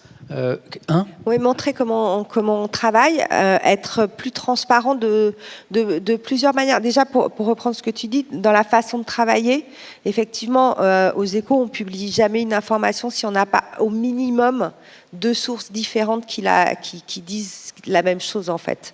C'est pas juste une source, quelqu'un qui nous a appelé. Et donc, il y a tout ce travail. Peut-être expliquer comment on travaille, le montrer plus que non. Ça, on ne fait pas assez, ça. Non, on le fait, mais on le fait même. Enfin, les médias traditionnels ne le font pas du tout. On commence à le faire, on le voit. Le Monde le fait pas mal, un peu sur la façon dont il travaille. Nous, on commence à essayer de le faire aux Échos, mais c'est toujours pareil. Les journalistes n'aiment pas forcément parler d'eux, de leur travail, mais être plus transparent. Et être plus transparent, c'est aussi dire quand on s'est trompé. Ça peut arriver à tout le monde. On a beau vérifier, ça peut toujours arriver. Mais dans ces cas-là, au lieu de le cacher discrètement ou personne s'en est aperçu, comme ça pouvait peut-être arriver à l'époque du papier, où en plus c'était pas en continu, donc oui, bon, il y avait une erreur, bon, c'est bon, les gens se plaignent pas trop, hop. Non, en fait, quand on s'est trompé, ça peut arriver, faut le dire. J'ai modifié l'article, et être transparent, dire qu'on l'a modifié. Donc toutes ces petites choses, expliquer comment on travaille, justement ce travail des sources. C'est pas juste j'avais envie de parler d'un truc, comment on a eu l'information, aller sur le terrain. Je pense que aussi avec l'émergence de l'IA, en plus, une des forces des journalistes ou des créateurs de contenu, ça va être d'être sur le terrain. C'est vrai que ces dernières années, parfois avec des rédactions internet, c'était pas mal de la synthèse de ce qui était fait par d'autres. Là, ça va renvoyer les journalistes sur le terrain, ce que je trouve une très bonne nouvelle, une très bonne pour les jeunes journalistes. On va vraiment les renvoyer sur le terrain et montrer. On peut montrer maintenant, même en presse écrite, puisqu'on a des images, donc peut-être que l'article il sera écrit, mais à côté on pourra avoir une vidéo, montrer que je suis vraiment dans la rue dont je parle, montrer que je suis vraiment dans la manif que je commente et que mes images, c'est pas des images d'une vieille manif d'il y a 1 an, sorties de leur contexte. Expliquer tout ça sur l'Iran, expliquer qu'il n'y a pas de journalistes internationaux sur place, que Internet est coupé, que donc on a les chiffres des ONG mais qu'on ne peut pas les vérifier. Tout ça, je pense que c'est extrêmement important. Remettre à chaque fois l'information dans son contexte. En fait, c'est ça aussi pour éviter qu'elle soit manipulée ou déformée. Sur la guerre en Ukraine, il y a eu plein d'images qui étaient déformées pour aussi, comme les gens sont de plus en plus dans l'émotion, essayer de créer de l'émotion, et donc du coup l'information n'est pas perçue de la bonne manière. Donc à chaque fois, essayer de faire ce travail qui est peut-être pas le plus drôle de contextualisation, de vérification, et puis oui, montrer, mais ce que vous faites très bien d'ailleurs, et je pense que la presse traditionnelle a à apprendre de vous montrez où vous êtes. Charlotte, on voit à chaque fois où tu es, ce que tu fais. Et je pense que c'est une bonne chose aussi pour recréer de la confiance. Et Charlotte et Gaspard, qui sont très exposés tous les deux sur Internet, est-ce que vous vivez ça? C'est-à-dire que vous émettez des informations. Est-ce que vous êtes interpellés souvent, régulièrement, par les internautes qui viennent questionner la qualité de votre travail, qui viennent affirmer d'autres choses, parfois de façon un peu musclée, pour pas dire violente? Vous le vivez, ça, dans votre quotidien de créateur d'infos ou pas? Ouais, complètement. Et tu disais quelque chose de super intéressant, Clémence, tu parles de contexte. Et en fait, quand on est dans une rédaction, dans un média, le contexte, c'est le titre. On sait comment situer à peu près la ligne éditoriale du Monde, on voit à peu près ce que c'est, la ligne éditoriale du Figaro, de France Info, de la Maison de la Radio, etc. Enfin, on comprend un petit peu. Nous, quand on arrive comme ça et qu'on est nous-mêmes, qu'on propose quelque chose, il n'y a pas forcément de contexte. On ne sait pas forcément d'où on parle, qui on est juste un visage qui raconte quelque chose. Et donc je pense que c'est important effectivement de parler un peu de soi quand on travaille en solo, en créateur de contenu journalistique sur Internet, d'expliquer un petit peu juste, voilà, moi je parle avec cette position-là, voilà mon parcours, sur ce sujet-là que je vais faire, je vous dis, je ne connais rien, j'ai peut-être cet a priori, il y a sur Internet, et moi ma façon de travailler, c'est de montrer effectivement quand je me trompe le plus possible. Exercice d'honnêteté et de transparence, c'est ça? Ouais. Et faut faire attention avec ça, parce que parfois, quand on se filme soi-même et qu'on est dans quelque chose de peut-être un peu plus direct, en fait, ça peut donner l'impression de transparence, alors qu'en fait, non, peut-être qu'on est en train de mentir. Donc, c'est pas parce qu'on se filme soi-même que c'est forcément plus transparent. C'est pas parce qu'on montre un bout du tournage que c'est forcément plus transparent. Ça, faut faire attention, parce qu'en fait, à la fin, on montre ce qu'on veut, encore une fois. Mais je pense que sur cette question de défiance, à mon avis, il faut avoir un petit peu le courage, nous, en tant que journalistes, de se dire et de dire ça va pas. Les médias vont pas, ça va pas en ce moment. Et je pense que plus on assumera cette position de dire ok, ça va pas, qu'est-ce qu'on fait pour être mieux, pour qu'on nous fasse plus confiance, pour mieux travailler, avec plus de temps, avec plus de moyens, etc. Plus les gens vont avoir à nouveau confiance. Mais je pense que c'est difficile de demander à un public français de regarder tous les médias en ayant confiance, les yeux fermés, quand il y a des condamnations tous les mois pour telle ou telle fausse info qui est sortie, pour tel ou tel dérapage. Voilà. Donc je pense que c'est un sujet qu'il faut avoir le courage d'avouer, ça va pas. Voilà, en gros. Gaspard, au quotidien, au sein de ta rédaction, est-ce que c'est une vraie question, ça? Comment on répond à ceux qui mettent en cause, par exemple, la pertinence et la justesse des informations que tu rapportes, que tu diffuses? Est-ce que c'est quelque chose qui vous prend du temps, qui vous prend de l'énergie, qui est important pour vous? À fond.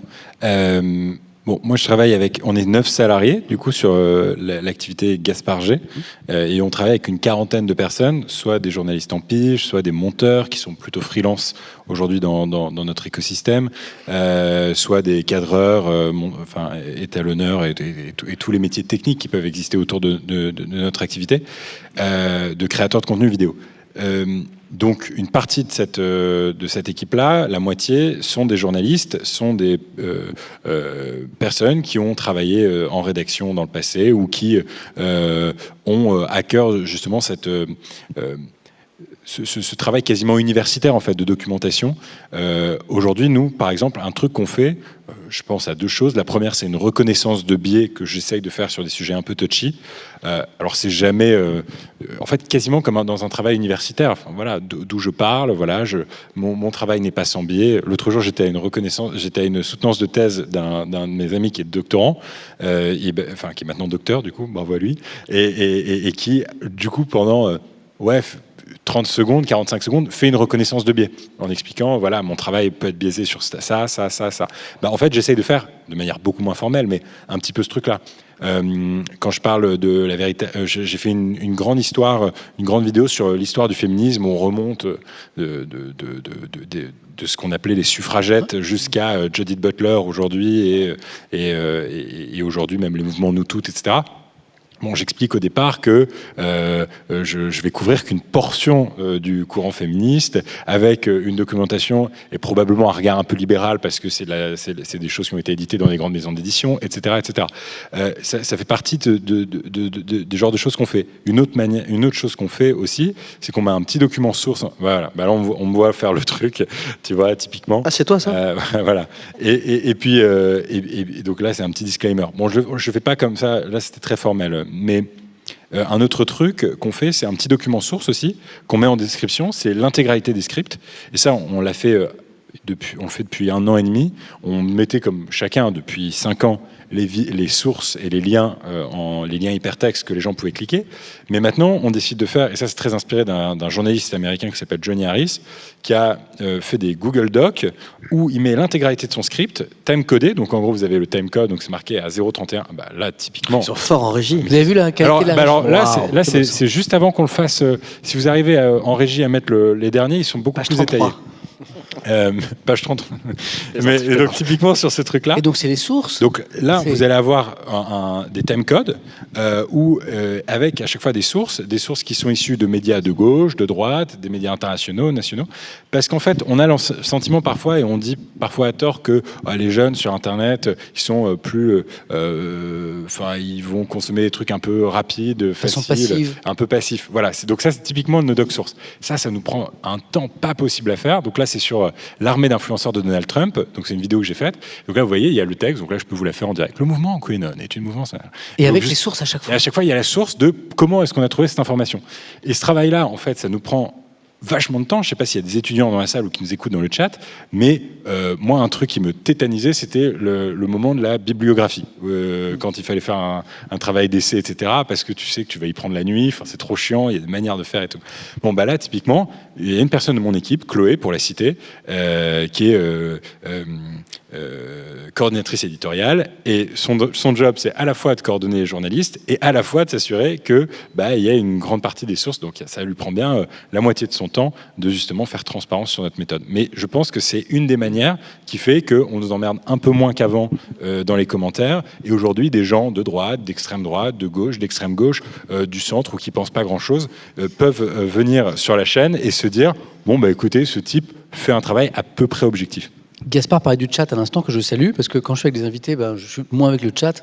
Ce qui est étrange, parce qu'on est sur Twitch pour échanger, mais ils m'excusent, ils savent que je suis plutôt avec vous. On a eu un raid à l'instant, c'est quand un streamer envoie sa communauté à la fin d'un live, de Mathieu Burgalassi, qui est justement un créateur de contenu d'information, qui est un ancien chercheur d'ailleurs, jeune chercheur, et qui aujourd'hui est créateur de contenu sur Twitch, un streamer.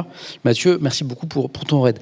Moi, il y a une question qu'on pose beaucoup le matin depuis 5 ans, je présente la revue de presse sur Twitch. C'est Samuel, puisque je lis les journaux. Samuel, donne-nous, quel est le journal le plus neutre ? On me pose cette question. Donne-nous la liste des médias vraiment neutres. Les médias objectifs, les médias qui disent la vérité. Bon. Et là, moi, je réponds sur la même question, je dis, ça n'existe pas. Il n'y a pas de médias neutres. Il n'y a pas de médias véritablement objectifs, parce que nous sommes tous, avec nos filtres conscients, inconscients, de culture, de formation, de d'où on vient, de où on est né, avec quelle histoire personnelle, amicale, familiale, etc. Et donc je réponds, et j'aimerais savoir ce que vous en pensez, parce que je suppose que vous aussi, en tant que journaliste et créateur de contenu à fond, on vous pose cette question, mais quels médias dois-je consommer aujourd'hui dans l'offre gigantesque d'informations pour être bien informé ? Et je dis, ça n'existe pas. Moi, je leur dis, je ne crois pas à la neutralité, c'est un concept qui n'a pas de sens ou d'objectivité, mais je crois à l'honnêteté, je crois à la rigueur Je crois à la transparence du métier de ceux qui vous rapportent l'info. Qu'est-ce que vous en pensez ? Est-ce que ça existe un média neutre ? Alors, je ne pense pas qu'un média neutre, ça existe. En revanche, on peut essayer d'être le plus objectif possible. Et c'est peut-être pas exactement la même chose. C'est-à-dire que les médias ont des lignes éditoriales. Le Figaro, c'est un journal conservateur. Les Échos, c'est un journal pro-business. Le Monde, etc. Donc, après, il faut se renseigner éventuellement si on ne sait pas quelle est la ligne de ce journal. Moi, je pense que ce qui est important, et je pense qu'on peut l'appliquer à tous les médias, et c'est quelque chose qu'on fait aux Échos, c'est de séparer les contenus opinions, qui sont vraiment des éditos, des opinions, des prises de position assez marquées, des contenus plus factuels ou analytiques, mais qui parlent vraiment des faits, de ce qui s'est passé, et dans les contenus qui ne sont pas des opinions, essayer d'être le plus objectif possible, et peut-être aussi de varier ses sources. C'est-à-dire, je ne sais pas, il se passe quelque chose dans une entreprise, vous n'allez pas avoir l'avis que du patron, ou que des syndicats, ou que des employés. Il faut essayer d'avoir les trois. Et c'est comme ça qu'on arrive à peu près à l'objectivité. Après, on a une ligne, et vous prenez quelque chose. Je crois que le plus marquant, et moi ça m'a toujours fait rire, c'est les comptes rendus de matchs de foot. Parce que, alors je suis pas très sport, mais je me souviens qu'à 20 minutes, quand il y avait des éditions à Paris et à Marseille, et qu'il y avait un match PSG Marseille, on écrivait 2 articles. C'est quand même la preuve que c'est pas toujours, en tout cas pour le sport, totalement objectif. Moi, je pense que ça recoupe ta première question, c'est-à-dire un journaliste n'est vraiment pas là pour donner son opinion. Il y a des éditorialistes, il y a des personnalités, des confrères dont c'est le métier. Moi, en tant que reporter, ça fait 15 ans que je suis reporter et depuis 6 mois intervieweur politique. Tu ne sais pas si je fais correctement mon travail pour qui je vote. Dans le 8h30 de France Info, on invite l'intégralité des forces politiques représentées au Parlement et on fait extrêmement attention à ce que l'équilibre soit parfaitement respecté et vraiment, on fait gaffe. Et derrière, il y a aussi des règles très pour l'Arcom, pour ne pas la citer, ça fait plusieurs fois qu'on la cite, on fait vraiment hyper attention. Et donc, il y a quand même un cadre déontologique commun, surtout sur le service public, qui sans avoir la prétention d'être neutre ou objectif, en tout cas, on se pose beaucoup de questions, on essaie de faire notre boulot le mieux possible, et on parle à la France et au grand public. Et moi, je me vis comme un reporter et surtout désormais comme un intervieweur politique le plus neutre possible. Mais Paul, tu as des biais qui sont... On a tous des biais. Conscients ou inconscients. Je suis fils de professeur d'art plastique du Pays Basque. Non, mais c'est vrai, je suis pas parisien, par exemple, à la base. Tu as un vote qui n'est peut-être pas identifiable et qui n'exprime peut-être pas. Tu ne vois jamais à l'antenne. Non, mais tu as des valeurs, toi, humaines. Mais que je ne partage jamais. Je ne partage jamais mes mais qui vont influer sur la façon dont tu fais ton travail. Non, tu vois ce que je veux dire ? Oui, alors je vois parfaitement ce que tu veux dire, mais sauf que moi, j'ai appris, vraiment, ça fait longtemps que je fais des sujets. Normalement, tu peux vraiment pas dire si je suis plutôt mélenchoniste, macronien, si je vote plutôt Marine Le Pen, Éric Zemmour. Je les ai tous couverts.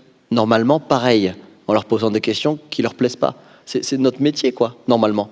Donc, tu as totalement raison, le citoyen existe, mais tu le connais pas. Je ne parle, moi, jamais de ma vie privée, en public, ça ne m'est jamais arrivé, pas une seule fois, et je ne parle jamais de mon vote. Je vous dis que je vote, mais vous ne savez pas pour qui. Et j'ai fait attention à ça. Je pense que c'est en ça que ça nous différencie peut-être un petit peu dans la façon de faire.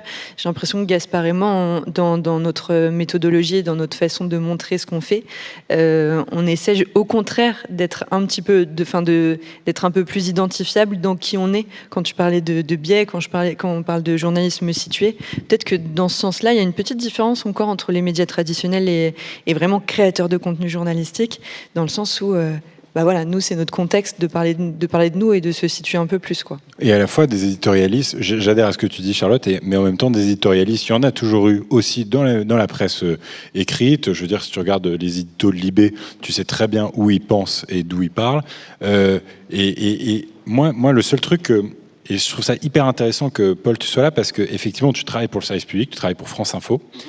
Et on voit le service public aujourd'hui de plus en plus attaqué par les antennes typiquement de Vincent Bolloré, où eux vont dire ils sont en guerre contre le service public, etc. Et on voit le service public et les dirigeantes du service public progressivement sortir de leur devoir de réserve historique, ou en tout cas de façade.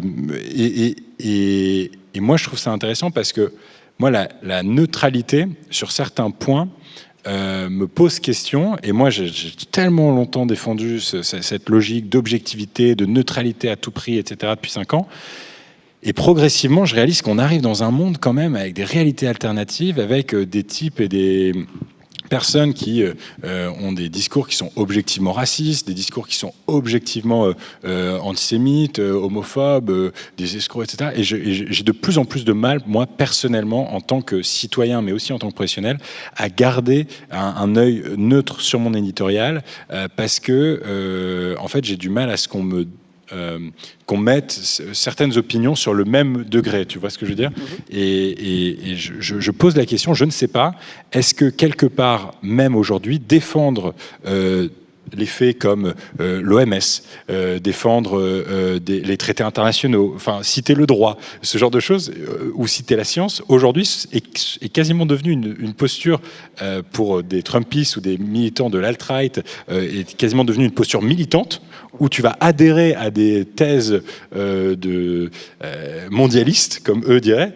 Et donc la grande question, c'est est-ce qu'aujourd'hui vraiment on doit rester dans cette forme de neutralité passive? Est-ce qu'il ne faut pas nous-mêmes attaquer aussi ces antennes? Enfin, c'est une vraie question déontologique et morale, moi, que je me pose aujourd'hui. Mais après, là-dessus, c'est ce que je disais, je pense qu'à chaque fois, tu as la partie éditorialiste, où là, tu vas pouvoir attaquer, où là, tu vas pouvoir dire on n'est pas d'accord, etc. Et puis, tu as le travail de terrain qui doit rester le plus objectif possible, en fait. Et je pense que la transparence, elle est là, et essayer de montrer que c'est deux types d'information ou de traitement de l'information qui sont différents. Il y a l'édito, et tu en as cité, l'édito de Libé, enfin bon, ou sur les antennes aussi, il y a des éditos, c'est une prise de position, et puis il y a le travail journalistique de terrain, où le but c'est d'être le plus objectif possible. Mais je comprends ce que tu dis. Mais le public a parfois du mal à le comprendre, ça. Oui, ça je comprends. Et notamment sur certaines chaînes d'infos où ça peut enchaîner les débats et on ne sait plus trop. Ça, je suis d'accord. Et après, la question que tu poses sur, on a de plus en plus de faits alternatifs partout et qui viennent en plus d'hommes politiques, pour ne pas dire de présidents des États-Unis ou de son équipe. À un moment, il faut l'appeler. Voilà, de Donald Trump.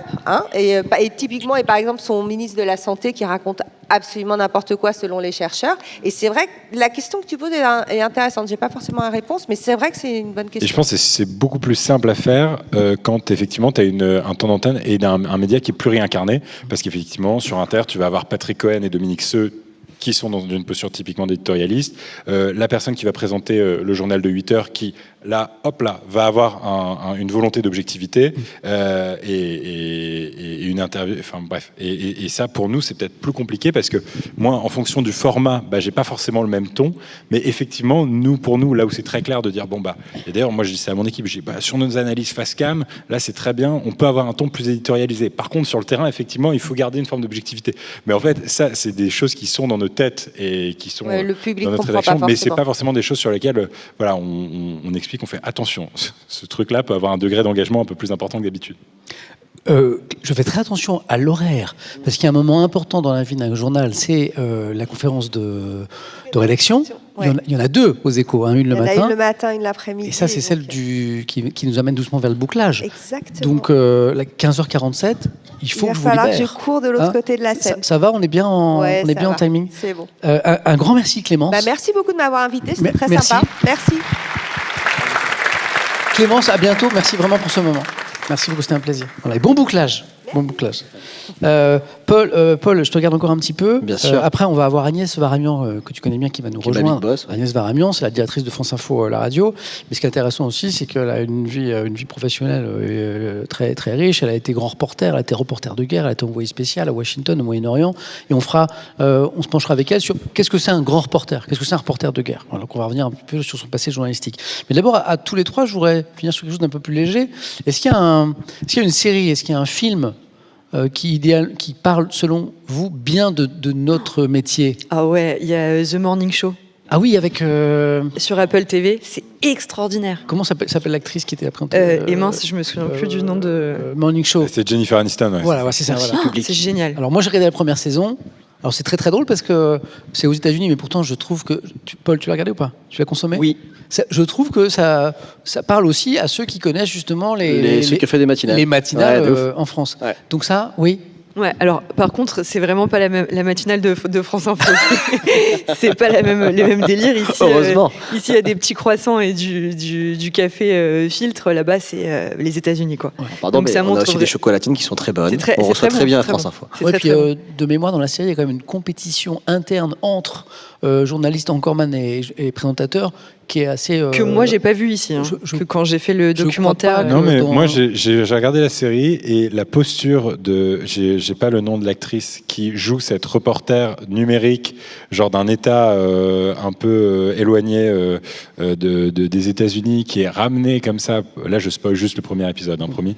Et qui est amené comme ça dans cette grande matinale suite à une affaire de MeToo, etc., du co-présentateur historique de Jennifer Aniston. C'est le dernier épisode de la saison 4, sympa, moi, merci. J'ai trouvé que c'était tellement proche de moi personnellement ce que j'avais vécu, c'est-à-dire un gars du numérique qu'on amène dans une... Parce que, évidemment, moi, quand on m'a proposé de faire France Inter, ça a suscité énormément de scepticisme de la part de la profession et certainement à raison pour certains. Attends, on était nombreux à dire que t'étais super, que t'avais une belle voix, que t'étais génial. Mais il n'y avait pas que des critiques. C'est vrai en plus. Et j'ai eu de la chance parce que j'ai aussi des gens du métier qui m'ont défendu, mais ça a suscité beaucoup de scepticisme. Et en fait, ce qu'elle vit, cette jeune femme-là, les 2 premiers épisodes, vraiment, moi, c'était une espèce de trauma, de revivre un peu un trauma de gate, Twitter, de machin, de trucs.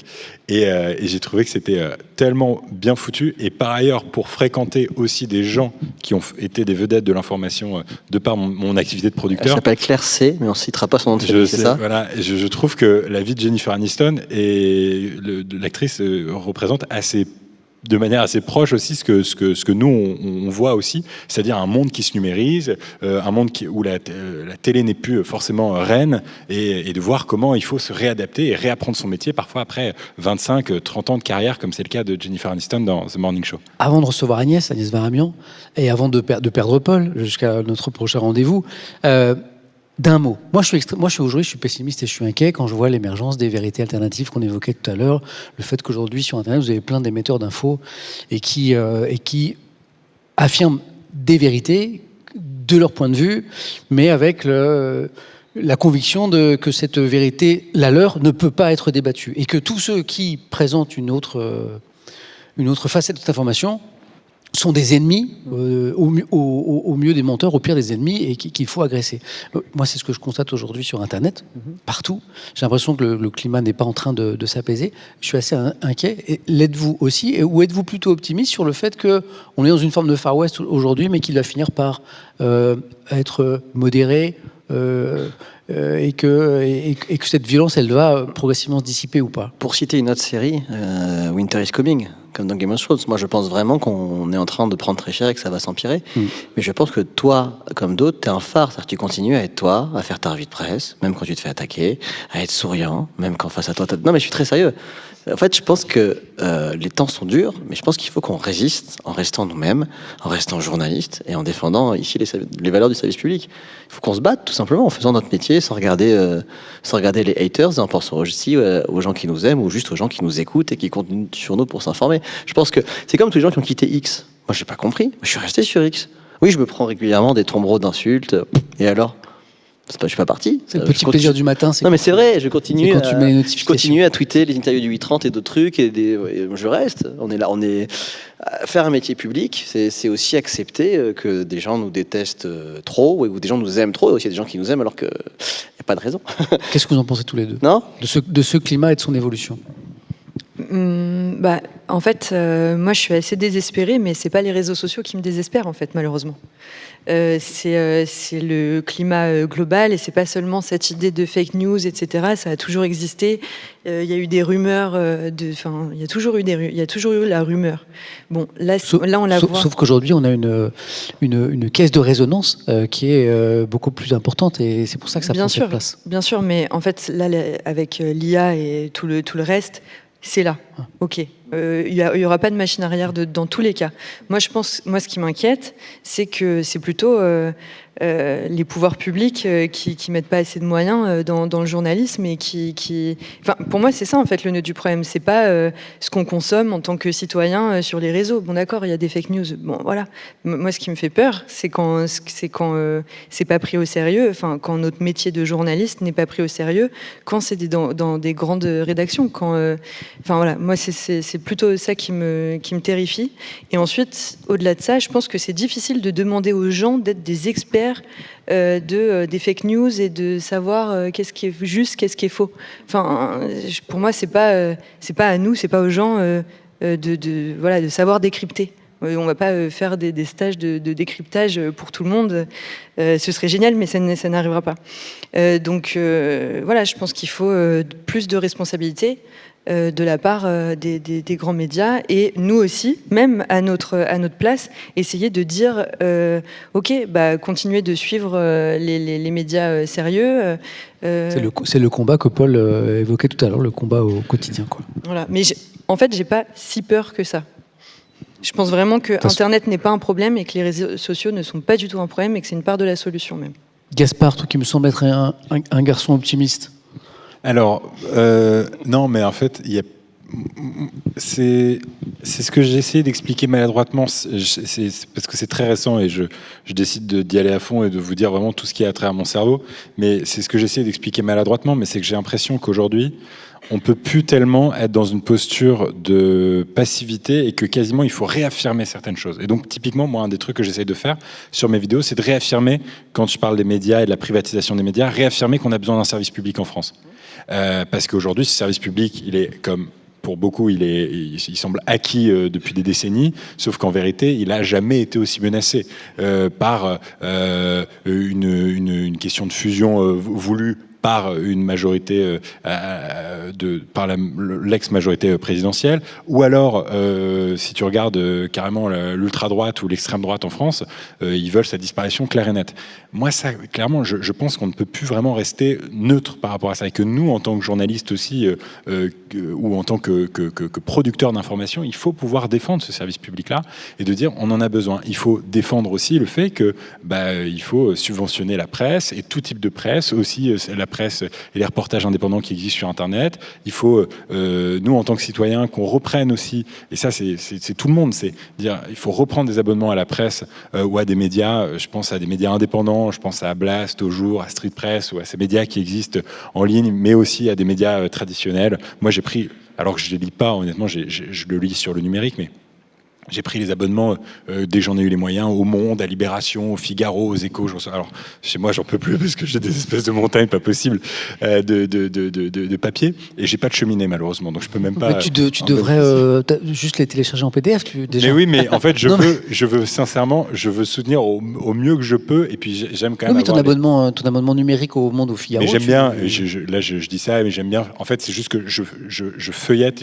Malheureusement, je ne prends pas assez le temps. Et au petit déjeuner, donc je feuillette, je regarde les grands titres, etc. Mais c'est un caprice d'enfant gâté quasiment ce truc-là. Mais je le fais d'un autre côté aussi parce que je me dis, d'un autre côté, je soutiens économiquement ces médias avec la formule papier plus numérique. Mais donc globalement, même si on s'en fout de ma gestion logistique de ces papiers chez moi, mais globalement, tous les citoyens devraient se dire, ok, il faut aussi reprendre le chemin vers l'abonnement à l'heure du tout gratuit sur le numérique où on a eu l'habitude de consommer du contenu de qualité. À un moment, il doit se payer, quoi. Et finalement, un dernier truc, et je me ferai peut-être pas que des amis en disant ça, mais un sursaut aussi peut-être de souveraineté numérique, parce que aujourd'hui, on diffuse et on est dépendant de plateformes qui sont YouTube, TikTok, Instagram, qui sont des plateformes américaines ou chinoises. Et on voit que les Américains, particulièrement ce matin, on devrait pas se dire c'est bon, on diffuse chez les Américains, il y aura pas d'ingérence, il y aura pas d'emmerde parce que c'est nos potes. Sur TikTok, on s'est toujours dit il y a peut-être une ingérence, etc. Et il y a eu typiquement en Roumanie Călin Georgescu, qui est un candidat que personne n'attendait, qui arrivait en tête des élections, hop là, candidat d'extrême droite, avant que la Commission européenne intervienne. Mais donc on voit qu'aujourd'hui, avoir un tiers une plateforme numérique étrangère, un tiers étranger, c'est pas forcément une bonne chose pour nous, Européens, Français. Et ça, pareil, il faut demander au pouvoir public un espèce de sursaut sur cette question-là aussi. Totalement d'accord. Il y a Agnès Varamian qui va nous rejoindre. Je vous propose d'applaudir Agnès qui nous rejoint et de remercier Paul Laroutourou qui nous quitte. Je peux rester un peu si tu veux. Tu veux que je parte? Je peux rester un petit peu si tu veux. Reste avec nous. Tu as le temps? Un petit peu, je peux. Alors, Agnès Varamian, mesdames et messieurs.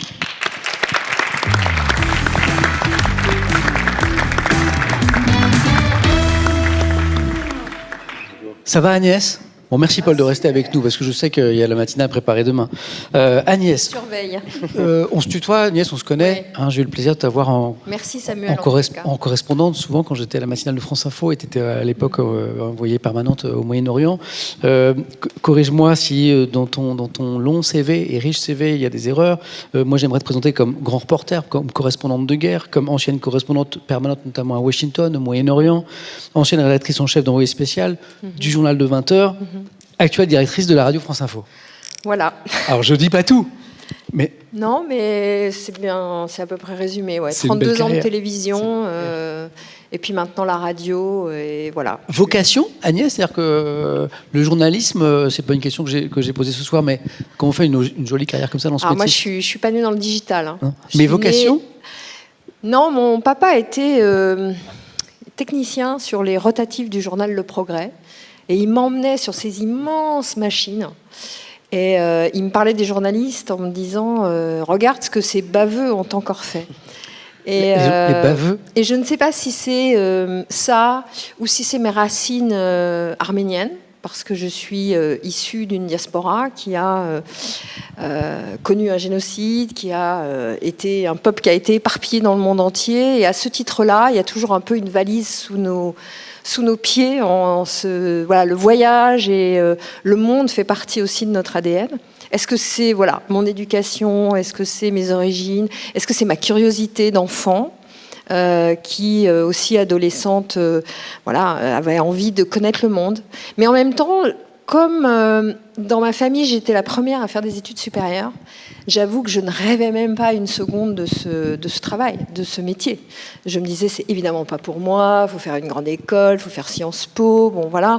Quand j'étais à Sciences Po à Grenoble, non pas à Paris, tout le monde me disait, moi je vais être journaliste, etc. Je n'osais même pas rêver à ça. Et puis voilà, d'abord j'ai commencé comme freelance, c'est-à-dire qu'en fait, le jour où le mur de Berlin est tombé, j'étais dans une école de journalisme à Marseille et j'ai décidé avec 2 potes de partir en Volkswagen d'ailleurs, en petit van, jusqu'à Berlin. On a fait notre premier film qui a été présenté à la FNAC de Marseille à l'époque. Et nous étions les héroïques étudiants qui avions donc vu le mur de Berlin quand il est tombé. Et puis...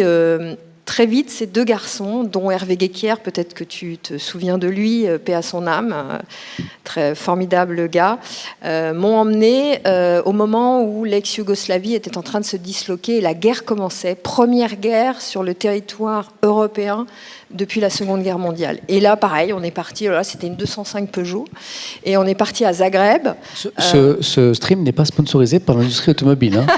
Ni par Volkswagen, ni par PSA. D'ailleurs, ce stream n'est pas sponsorisé. Non, mais quand les journalistes vont couvrir une guerre ou quand ils couvrent une guerre, la route, les accès, les voitures, je vous assure, c'est super important.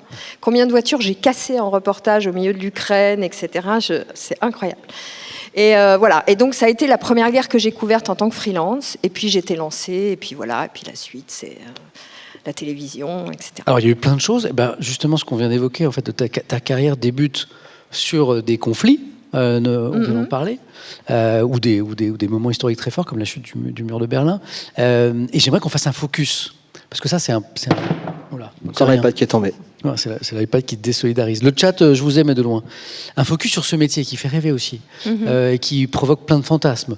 Grand reporter, reporter de guerre. Qu'est-ce qu'on appelle un grand reporter? Il n'y a pas de différence entre un reporter et un grand reporter. Non, mais alors pourquoi on dit grand reporter? Est-ce que c'est le fait de partir à l'étranger? Est-ce que c'est un statut? Est-ce que c'est la reconnaissance d'une expérience? Oui, c'est un statut. Vous savez, dans la grille là, voilà. des titres et des salaires, il y a reporter, niveau 1, niveau 2, niveau 3, puis après on passe grand reporter, etc. Bon, là, il y a une grille de rémunération. Après, est-ce que traditionnellement, pourquoi on dit reporter ou grand reporter? Peut-être qu'en fait, on veut juste notifier par là qu'on est des seniors, entre guillemets. Voilà, c'est-à-dire qu'on a derrière nous un peu de bagage et que quand on nous envoie quelque part, on a déjà travaillé avec nous. Tout ça, ça se base aussi sur la confiance. C'est un métier de confiance. C'est un métier, moi je dis souvent, c'est un métier de compagnonnage, parce qu'on a des compagnons dans ce métier. On n'oubliera jamais avec qui on a couvert un conflit. Jamais.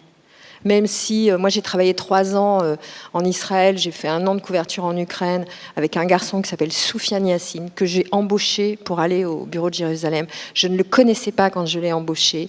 Je lui ai dit, écoute mon gars, voilà, t'es d'accord pour partir avec moi, t'installer à Jérusalem, rendez-vous porte de Damas. On s'est rencontrés porte de Damas. 15 jours après, on était propulsés en Ukraine, on a couvert, lui c'était sa première guerre.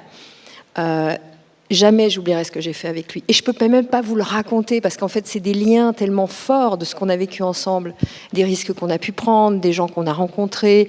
On a voyagé pendant 3 ans ensemble. Je sais ce qu'il mange au petit déjeuner, il sait comment je me lave les dents, je sais comment, quels sont ses goûts. On s'engueule, mais c'est du compagnonnage, d'abord, ce métier. Et puis ensuite, c'est aussi un métier de confiance, parce qu'on développe, et notamment dans les rédactions, on développe avec sa hiérarchie, avec son chef de service, voilà, une confiance qui fait qu'elle se gagne, parce que c'est pas donné comme ça, on vous la donne pas comme ça, mais qui fait qu'on a ensuite de la latitude sur le terrain, et quand on dit, bon, écoute, laisse-moi partir pendant 48 heures à tel endroit, je vais ramener un beau sujet, on nous laisse faire. Voilà. Donc c'est un métier de compagnonnage, de confiance. C'est un merveilleux métier, en fait. Vous n'hésitez pas tous les 3, si vous voulez m'interrompre. Un reportage de guerre, c'est un reportage très particulier. Est-ce qu'il se prépare de façon particulière quand on sait qu'on part sur un théâtre de conflit? Comment on prépare, notamment pour les questions logistiques? J'ai bien compris l'importance de la voiture. Oui. Mais en termes de sécurité aussi, est-ce qu'on prépare ce reportage différemment d'un autre reportage? Les choses ont beaucoup évolué à travers le temps. Moi, je sais, quand je suis partie en Yougoslavie, j'étais freelance, donc j'avais même pas d'équipement. Je suis allée dans une ville, alors peut-être que les plus anciens, ça leur dira quelque chose, la ville de Vukovar, qui a été la première ville, qui ressemble beaucoup aujourd'hui, c'est l'histoire de Mariupol 30 ans avant. La ville a été entièrement rasée par les Serbes. On a essayé de faire disparaître des crimes de guerre horribles, etc. Nous, on a d'ailleurs fait dans Vukovar les seules images de 300 personnes qui ont été ensuite fusillées par les Serbes. C'est un crime de guerre, et nos images ont servi d'ailleurs au tribunal pénal international pour condamner des colonels serbes. Mais ça a beaucoup évolué. Moi, là-bas, j'étais à Vukovar, j'étais sans casque, sans gilet pare-balles, etc. Évidemment, la sécurité est devenue une question fondamentale, et pas seulement parce qu'il y a la guerre, mais aussi parce que les journalistes sont devenus des monnaies, sont devenus des enjeux de prise d'otages, etc. Voilà, moi, Hervé, dont on parlait, il a été 1 an et demi otage en Afghanistan. Maryse Burgot, qui est une amie, a été aussi kidnappée sur l'île de Jolo. Voilà, on a eu, et on a connu d'ailleurs à France Télévisions, et le service public a connu beaucoup d'otages. Et de journalistes morts aussi. Et de journalistes morts. On a commémoré la mort de Gilles Jacquier. J'étais à ce moment-là envoyée spéciale. C'est moi qui ai reçu le coup de fil de Christophe Keng, qui était son caméraman, qui m'a dit Gilles est mort. Et les journalistes sont devenus des cibles. Cibles pour des prises d'otages, cibles parce que ce sont des témoins. Et sur les guerres, on n'aime pas tellement avoir des témoins. Donc, soit on ferme le champ de bataille, et c'est pour ça que je vous disais la voiture est importante, parce qu'en fait, l'accès au champ de bataille est un enjeu aujourd'hui, aujourd'hui depuis toujours d'ailleurs. Et puis, on est des cibles aussi. Moi, j'ai commencé en ex-Yougoslavie à faire mes premières piges parce que d'autres journalistes étaient morts. Et que les rédactions m'ont contacté en disant on ne veut plus envoyer, c'était la télévision suisse romande à ce moment-là, la radio suisse romande, m'ont envoyé là-bas, on ne veut plus envoyer de journalistes, on est traumatisés, le nôtre vient de se prendre une balle dans la tête. Bon, Agnès, est-ce que vous voulez commencer comme nous faire quelques papiers, etc. Voilà, donc de tout temps, mais encore plus aujourd'hui, les journalistes sont des cibles. Quand je t'entends parler, Agnès, du fait que parfois des théâtres de guerre, d'opération sont fermés, interdits aux journalistes parce qu'on ne veut pas de témoins. Tu parlais tout à l'heure d'images, de reportages qui ont servi dans le cadre d'un procès au TPI. Comment ne pas parler de Gaza Gaza, où les journalistes étrangers ont été interdits, Gaza, où les journalistes gazaouis ont été les cibles de l'armée israélienne. Moi, je crois que j'ai fait partie des premiers journalistes européens qui sont allés à Gaza en tant que embedded, donc avec l'armée israélienne. Oui, le terrain de guerre est fermé à Gaza, clairement. L'Association internationale des journalistes en Israël a été jusque devant la Cour suprême israélienne pour essayer de faire tomber cette interdiction. Ils n'y sont pas parvenus. Mais ce n'est pas le seul terrain de guerre qui est fermé. Il y en a eu d'autres. Quand les Ukrainiens n'avaient pas envie qu'on aille... Et je prends exprès les Ukrainiens. Quand les Ukrainiens ont voulu fermer une partie du Donbass qu'ils venaient de reconquérir et qu'ils ne voulaient pas qu'on voit exactement ce qui s'y passait, parce que d'abord il y avait beaucoup de morts russes, etc. Et ils savent très bien aussi fermer les terrains de guerre. En Irak, vous vous souvenez, en 1991, terrain de guerre fermé. D'ailleurs, ça avait fait beaucoup réfléchir à l'époque, parce que les soldats américains, à ce moment-là, avaient dit à leurs supérieurs et à Washington, mais on a fait un super boulot. Et en fait, personne n'a rien vu. Ce qui a provoqué pour la deuxième guerre en Irak, que j'avais couverte, le fait que l'armée américaine décide d'embarquer avec elle dans les unités des journalistes. Alors moi, j'avais été embarquée, parce que quand même la presse française, c'est pas grand-chose vis-à-vis des Américains. Donc j'avais été embarquée sur une base aérienne au Koweït. Vous parlez, vous voyez ce que j'allais voir de la guerre, quoi. Donc j'ai vu les premiers avions décoller, génial, super. Et puis ensuite, je me suis dit, si je quitte pas ma base et si j'essaye pas de tracer à travers le désert jusqu'à Bagdad, il va rien se passer. Donc j'avais fait faux bond et j'étais devenue un chat sauvage. Et donc les journalistes, nous étions quelques-uns chats sauvages. On était au milieu du terrain de guerre, comme ça, sans savoir exactement où on était. En voiture. Encore en voiture. Alors toujours en voiture. Et d'ailleurs, elle m'a bien servi, parce que pendant 21 jours, j'ai dormi dedans, ou juste à côté. Vous n'avez pas beaucoup d'essence, c'est ça ? Etc. Vous n'avez pas beaucoup d'essence. Et nous n'avions pas beaucoup d'essence. Et en fait, j'échangeais des coups de téléphone sur mon téléphone satellite avec des jeunes soldats américains, parce qu'en fait on s'était collés évidemment derrière des convois américains, et contre des rations, parce que nous n'avions pas à manger non plus, et un peu d'essence. Voilà, histoire de quand même survivre et d'arriver jusqu'au bout. Au bout de 21 jours, c'était un peu long quand même. Moi, je découvre l'importance de la voiture pour le métier de grand reporter. Il y a un autre acteur très important, c'est ce qu'on appelle le fixeur. Oui. Alors, comment on définit le fixeur ?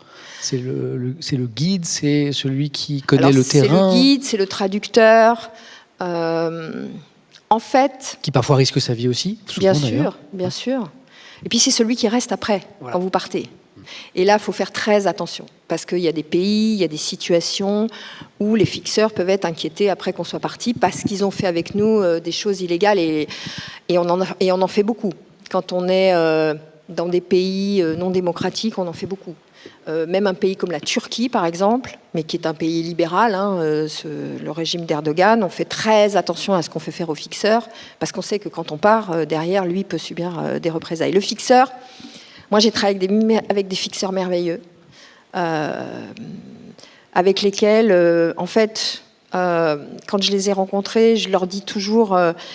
il faut que tu deviennes mon double et que je devienne ton double. Tu es mes yeux, tu es mes oreilles, parce que moi je ne parle pas la langue, mais il faut que je te fasse à ma main. Voilà. Il faut qu'ensemble on soit vraiment un duo qui avance, surtout quand on prend des risques. Quand on prend des risques, on ne peut pas se permettre de ne pas être sur la même longueur d'onde. On doit être aligné. Et il m'est arrivé, moi, de laisser des gens derrière moi parce qu'ils ne sentaient pas de prendre des risques avec moi. Eh ben, c'est pas grave. Je veux dire, on a le droit d'avoir peur. C'est humain d'avoir peur. J'ai eu peur. Et parfois, il vaut mieux renoncer que d'essayer de vaincre sa peur et d'abord de faire une bêtise ou d'en faire une à l'équipe. Et comment on arbitre ça ? Comment on arbitre entre je dois être au plus près du théâtre de conflit, de guerre, parfois de massacre, et dans quelle mesure je prends des risques très loin avec ma vie et peut-être même ceux qui m'accompagnent. Moi, je parle souvent de bénéfice-risque. Quel bénéfice vais-je retirer de m'approcher au plus près des combats? Pourquoi est-ce que je vais aller dans cette tranchée? Après, on a plein de règles. Enfin, moi, j'avais plein de règles. C'est-à-dire, d'abord, je ne reste pas très longtemps. C'est-à-dire, une fois que le sujet est en boîte, ça m'est arrivé, par exemple, en Ukraine, d'aller sur une tranchée. Voilà, évidemment, les soldats, ils sont contents de vous voir, etc. On entend des paix un peu partout, etc. Mais bon, voilà, on fait notre job, quoi. Moi, je suis pas là pour... et mon équipe, elle n'est pas là non plus pour être trop longtemps sur le terrain, parce que plus on reste et plus on prend des risques. Mais il faut quand même rester suffisamment pour avoir de la matière, pour interviewer, pour qu'il se passe des choses, évidemment. Ensuite, il faut toujours être lucide. C'est-à-dire bien sentir, mettre toute son expérience à sentir les choses, à se dire est-ce que ça vaut le coup, est-ce que je me souviens une fois, il y avait une ville en Ukraine qui s'appelle Lysychansk qui était sur le point de tomber aux mains des Russes. Et on s'était dit, il faut vraiment qu'on y retourne parce qu'on avait déjà fait un premier reportage et on voulait voir juste avant que ça tombe. Parce qu'il y avait un hôpital qui n'avait pas été totalement évacué. Et on s'est réunis et le monteur a dit « moi j'y vais pas. J'y vais pas, vous êtes complètement dingue, on ne sait pas, etc. » Bon, on y est allé, j'avoue que c'était chaud. On est rentré et on a été voir l'hôpital, c'était les dernières évacuées. Il y avait une situation incroyable de panique, etc. chez les soldats ukrainiens qui finissaient d'évacuer l'hôpital. On a eu ce reportage. Voilà, moi, j'ai un peu serré les fesses dans la voiture parce qu'il faut rouler à 160, parce qu'on longe un peu la ligne de front et qu'il faut aller vite parce qu'en fait, les Russes ont moins de temps pour cibler. Plus vous êtes une cible mouvante et moins c'est facile de vous atteindre, quoi. Donc voilà, c'est une évaluation permanente. On peut se tromper, il faut se faire confiance. Il faut toujours, quand on avance vers un terrain de guerre, vers un terrain de conflit, il y a des checkpoints tout le temps. C'est comme ça, c'est la vie, il y a des checkpoints partout, il y a des militaires partout, etc. Donc il faut toujours questionner comment est la situation à 1 kilomètre devant, comment la situation hier, comment est la situation il y a 2 heures, etc. Qu'est-ce qui a changé? Beaucoup poser de questions, avancer doucement. Après, le pire, c'est de se retrouver enfermé. Ça nous est arrivé une fois dans une ville où on avait entendu parler d'un théâtre dans une toute petite ville qui était assiégée par les Russes, dans lequel il y avait des gens qui étaient bloqués là et qui attendaient une évacuation. Et on a réussi à arriver jusque-là parce qu'on avait piqué le mot de passe des militaires. Et en fait, pour passer les checkpoints et arriver donc jusqu'à la ligne de front, tant qu'on donnait le mot de passe, ils nous laissaient passer. Bon, mais c'est rare d'obtenir les mots de passe parce qu'ils les changent tous les jours, etc. Mais là, je sais pas comment c'était débrouillé. Donc on arrive au théâtre, on voit ces gens et en fait, on comprend qu'on va pas pouvoir sortir tout de suite. Et là, on s'engueule. Tous. On s'engueule. Moi, je dis, faut sortir, faut sortir, faut sortir. Les autres, ils disent, non, mais t'es malade, ça va pas du tout, faut pas sortir, ça bombarde trop. En fait, Agnès, il faut attendre. Je dis, non, mais en fait, plus on va aller, plus on va être terrifié. Parce que plus ça... On était dans la cave du théâtre et la porte qui était fermée, il y a des moments, elle se soulevait. Donc je me disais, plus on va avoir peur, moins on va bouger, moins on va jamais bouger, on va rester là, cloîtré, enfermé, etc. Et donc à un moment donné, on est sorti. Moi, évidemment, j'ai voulu faire la maline. Je suis sortie la première. Il y a un obus qui est tombé pas loin. C'était au secours. On revient derrière. Puis finalement, on est sorti, on est rentré. Mais voilà. C'est pas brillant au fond, on a fait un super sujet. Parce que le théâtre, c'était un décor absolument incroyable. Il y avait une petite famille, puis c'est l'histoire de l'évacuation qui n'a jamais eu lieu, parce qu'évidemment, ceux qui devaient venir sont jamais venus, parce que c'était beaucoup trop dangereux. Donc il y avait une histoire à raconter. En fait, il faut qu'il y ait une histoire à raconter, sinon vous prenez pas de risque. S'il n'y a pas d'histoire, il ne faut pas y aller. Agnès, on a parlé de l'avant, de la préparation d'un reportage comme celui-ci, un peu particulier sur un théâtre de guerre, le pendant, le reportage, et l'après. Est-ce que après, c'est dur. Est-ce que des images reviennent? Est-ce qu'on a besoin d'un accompagnement psychologique? Est-ce que ça a été le cas, Agnès? C'est dur quand on rentre. D'abord, on a un sentiment très profond d'avoir accompli son travail, mais comme on l'a, je l'espère, tous les jours en faisant des choses moins dangereuses, parce que moi, j'ai fait autre chose dans ma vie. Quand j'étais envoyée spéciale, j'ai pas couru pendant 7 ans, j'ai pas couvert de guerre. Donc, il y a un sentiment fort de mission accomplie. Il y a quand même c'est allez, 8 jours, 10 jours après qu'il y a quelque chose qui ne va pas, enfin, il y a de l'anxiété, il peut y avoir des choses comme ça. On ne s'en rend pas compte tout de suite des traumas. C'est pas tout de suite. Et en fait, moi qui ai couvert le 7 octobre, j'étais en Israël le 7 octobre, oui, j'avoue que parfois je vis avec ces images assez terribles. Et voilà, il faut travailler dessus, il faut essayer de dire à son cerveau gentiment, tu n'es plus là-bas, mon ami, tu es là maintenant. Tu es en sécurité, tu es à l'abri. Parfois, le cerveau, vous savez, il y a des choses qui déclenchent un souvenir, en fait. Je ne sais pas, ça peut être une porte qui s'ouvre, quelque chose qui claque, et ça réveille des souvenirs, et le cerveau, en fait, il fait venir ces images qui vous envahissent. Et en fait, il faut apprendre à lui dire non, à se dissocier. Non, ça y est, c'est ça, cette image-là, elle appartient au passé. Tu n'es plus dans cette situation-là. Et dernière question, puisqu'on parle de souvenirs, parmi tous ces reportages, toutes ces expériences, toutes ces années, un souvenir plus fort que les autres, ça peut être un très bon souvenir, ça peut être au contraire un souvenir très dur. D'un terrain de conflit ou d'autre chose ? Plutôt sur ce... Bon, ouvrons les portes, justement, sur tous les... Sur les terrains de conflit, c'est forcément des rencontres. Moi, j'ai été très émue, et c'est un reportage que j'avais fait d'ailleurs pour Envoyé spécial en 2023, sur des mères ukrainiennes qui cherchaient leurs enfants. Vous savez, tous ces gamins qui ont été emmenés en Russie de force. Je les ai beaucoup suivis, beaucoup accompagnés. C'est un reportage très émouvant parce que c'est aussi de la patte humaine, c'est aussi des histoires humaines. On doit les raconter avec... en tant que journaliste, hein, moi je suis pas sur le terrain, je suis pas une grande affective en fait. D'abord c'est une façon de se protéger, et puis oui il y a de la compassion en même temps. Vous savez, journaliste, on passe, hein, donc si on commence à avoir de la compassion pour tout le monde et aider tout le monde et essayer de faire en sorte que de vouloir aider tout le monde, on s'en sort plus nous. Hein, voilà, on est journaliste. Donc, mais ces femmes-là m'ont touchée par leur détermination. D'autant plus qu'en fait, ce qu'elles faisaient, elles s'étaient organisées pour aller en Russie récupérer leurs gamins.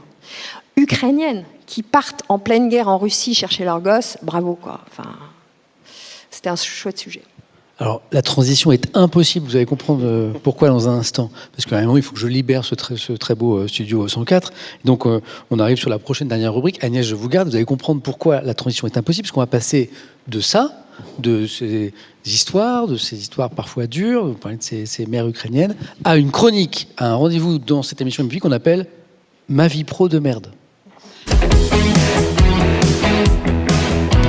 Mais c'est aussi l'occasion de dire que le journalisme au quotidien, c'est aussi beaucoup de joie et de plaisir et de rigolade avec les amis et les copains. C'est une entreprise pas comme les autres, une entreprise de presse. Et depuis la rentrée de septembre, nous, on a une nouvelle chronique qui est Ma vie pro de merde, où on demande aux gens de nous raconter leurs anecdotes, quand ça se passe pas comme ça devait être prévu. Et on en a plusieurs, uniquement donc 2 journalistes qui nous ont contactés et notamment des journalistes de Radio France. Alors j'ai Margot par exemple qui travaille à un service de communication qui nous raconte cette anecdote.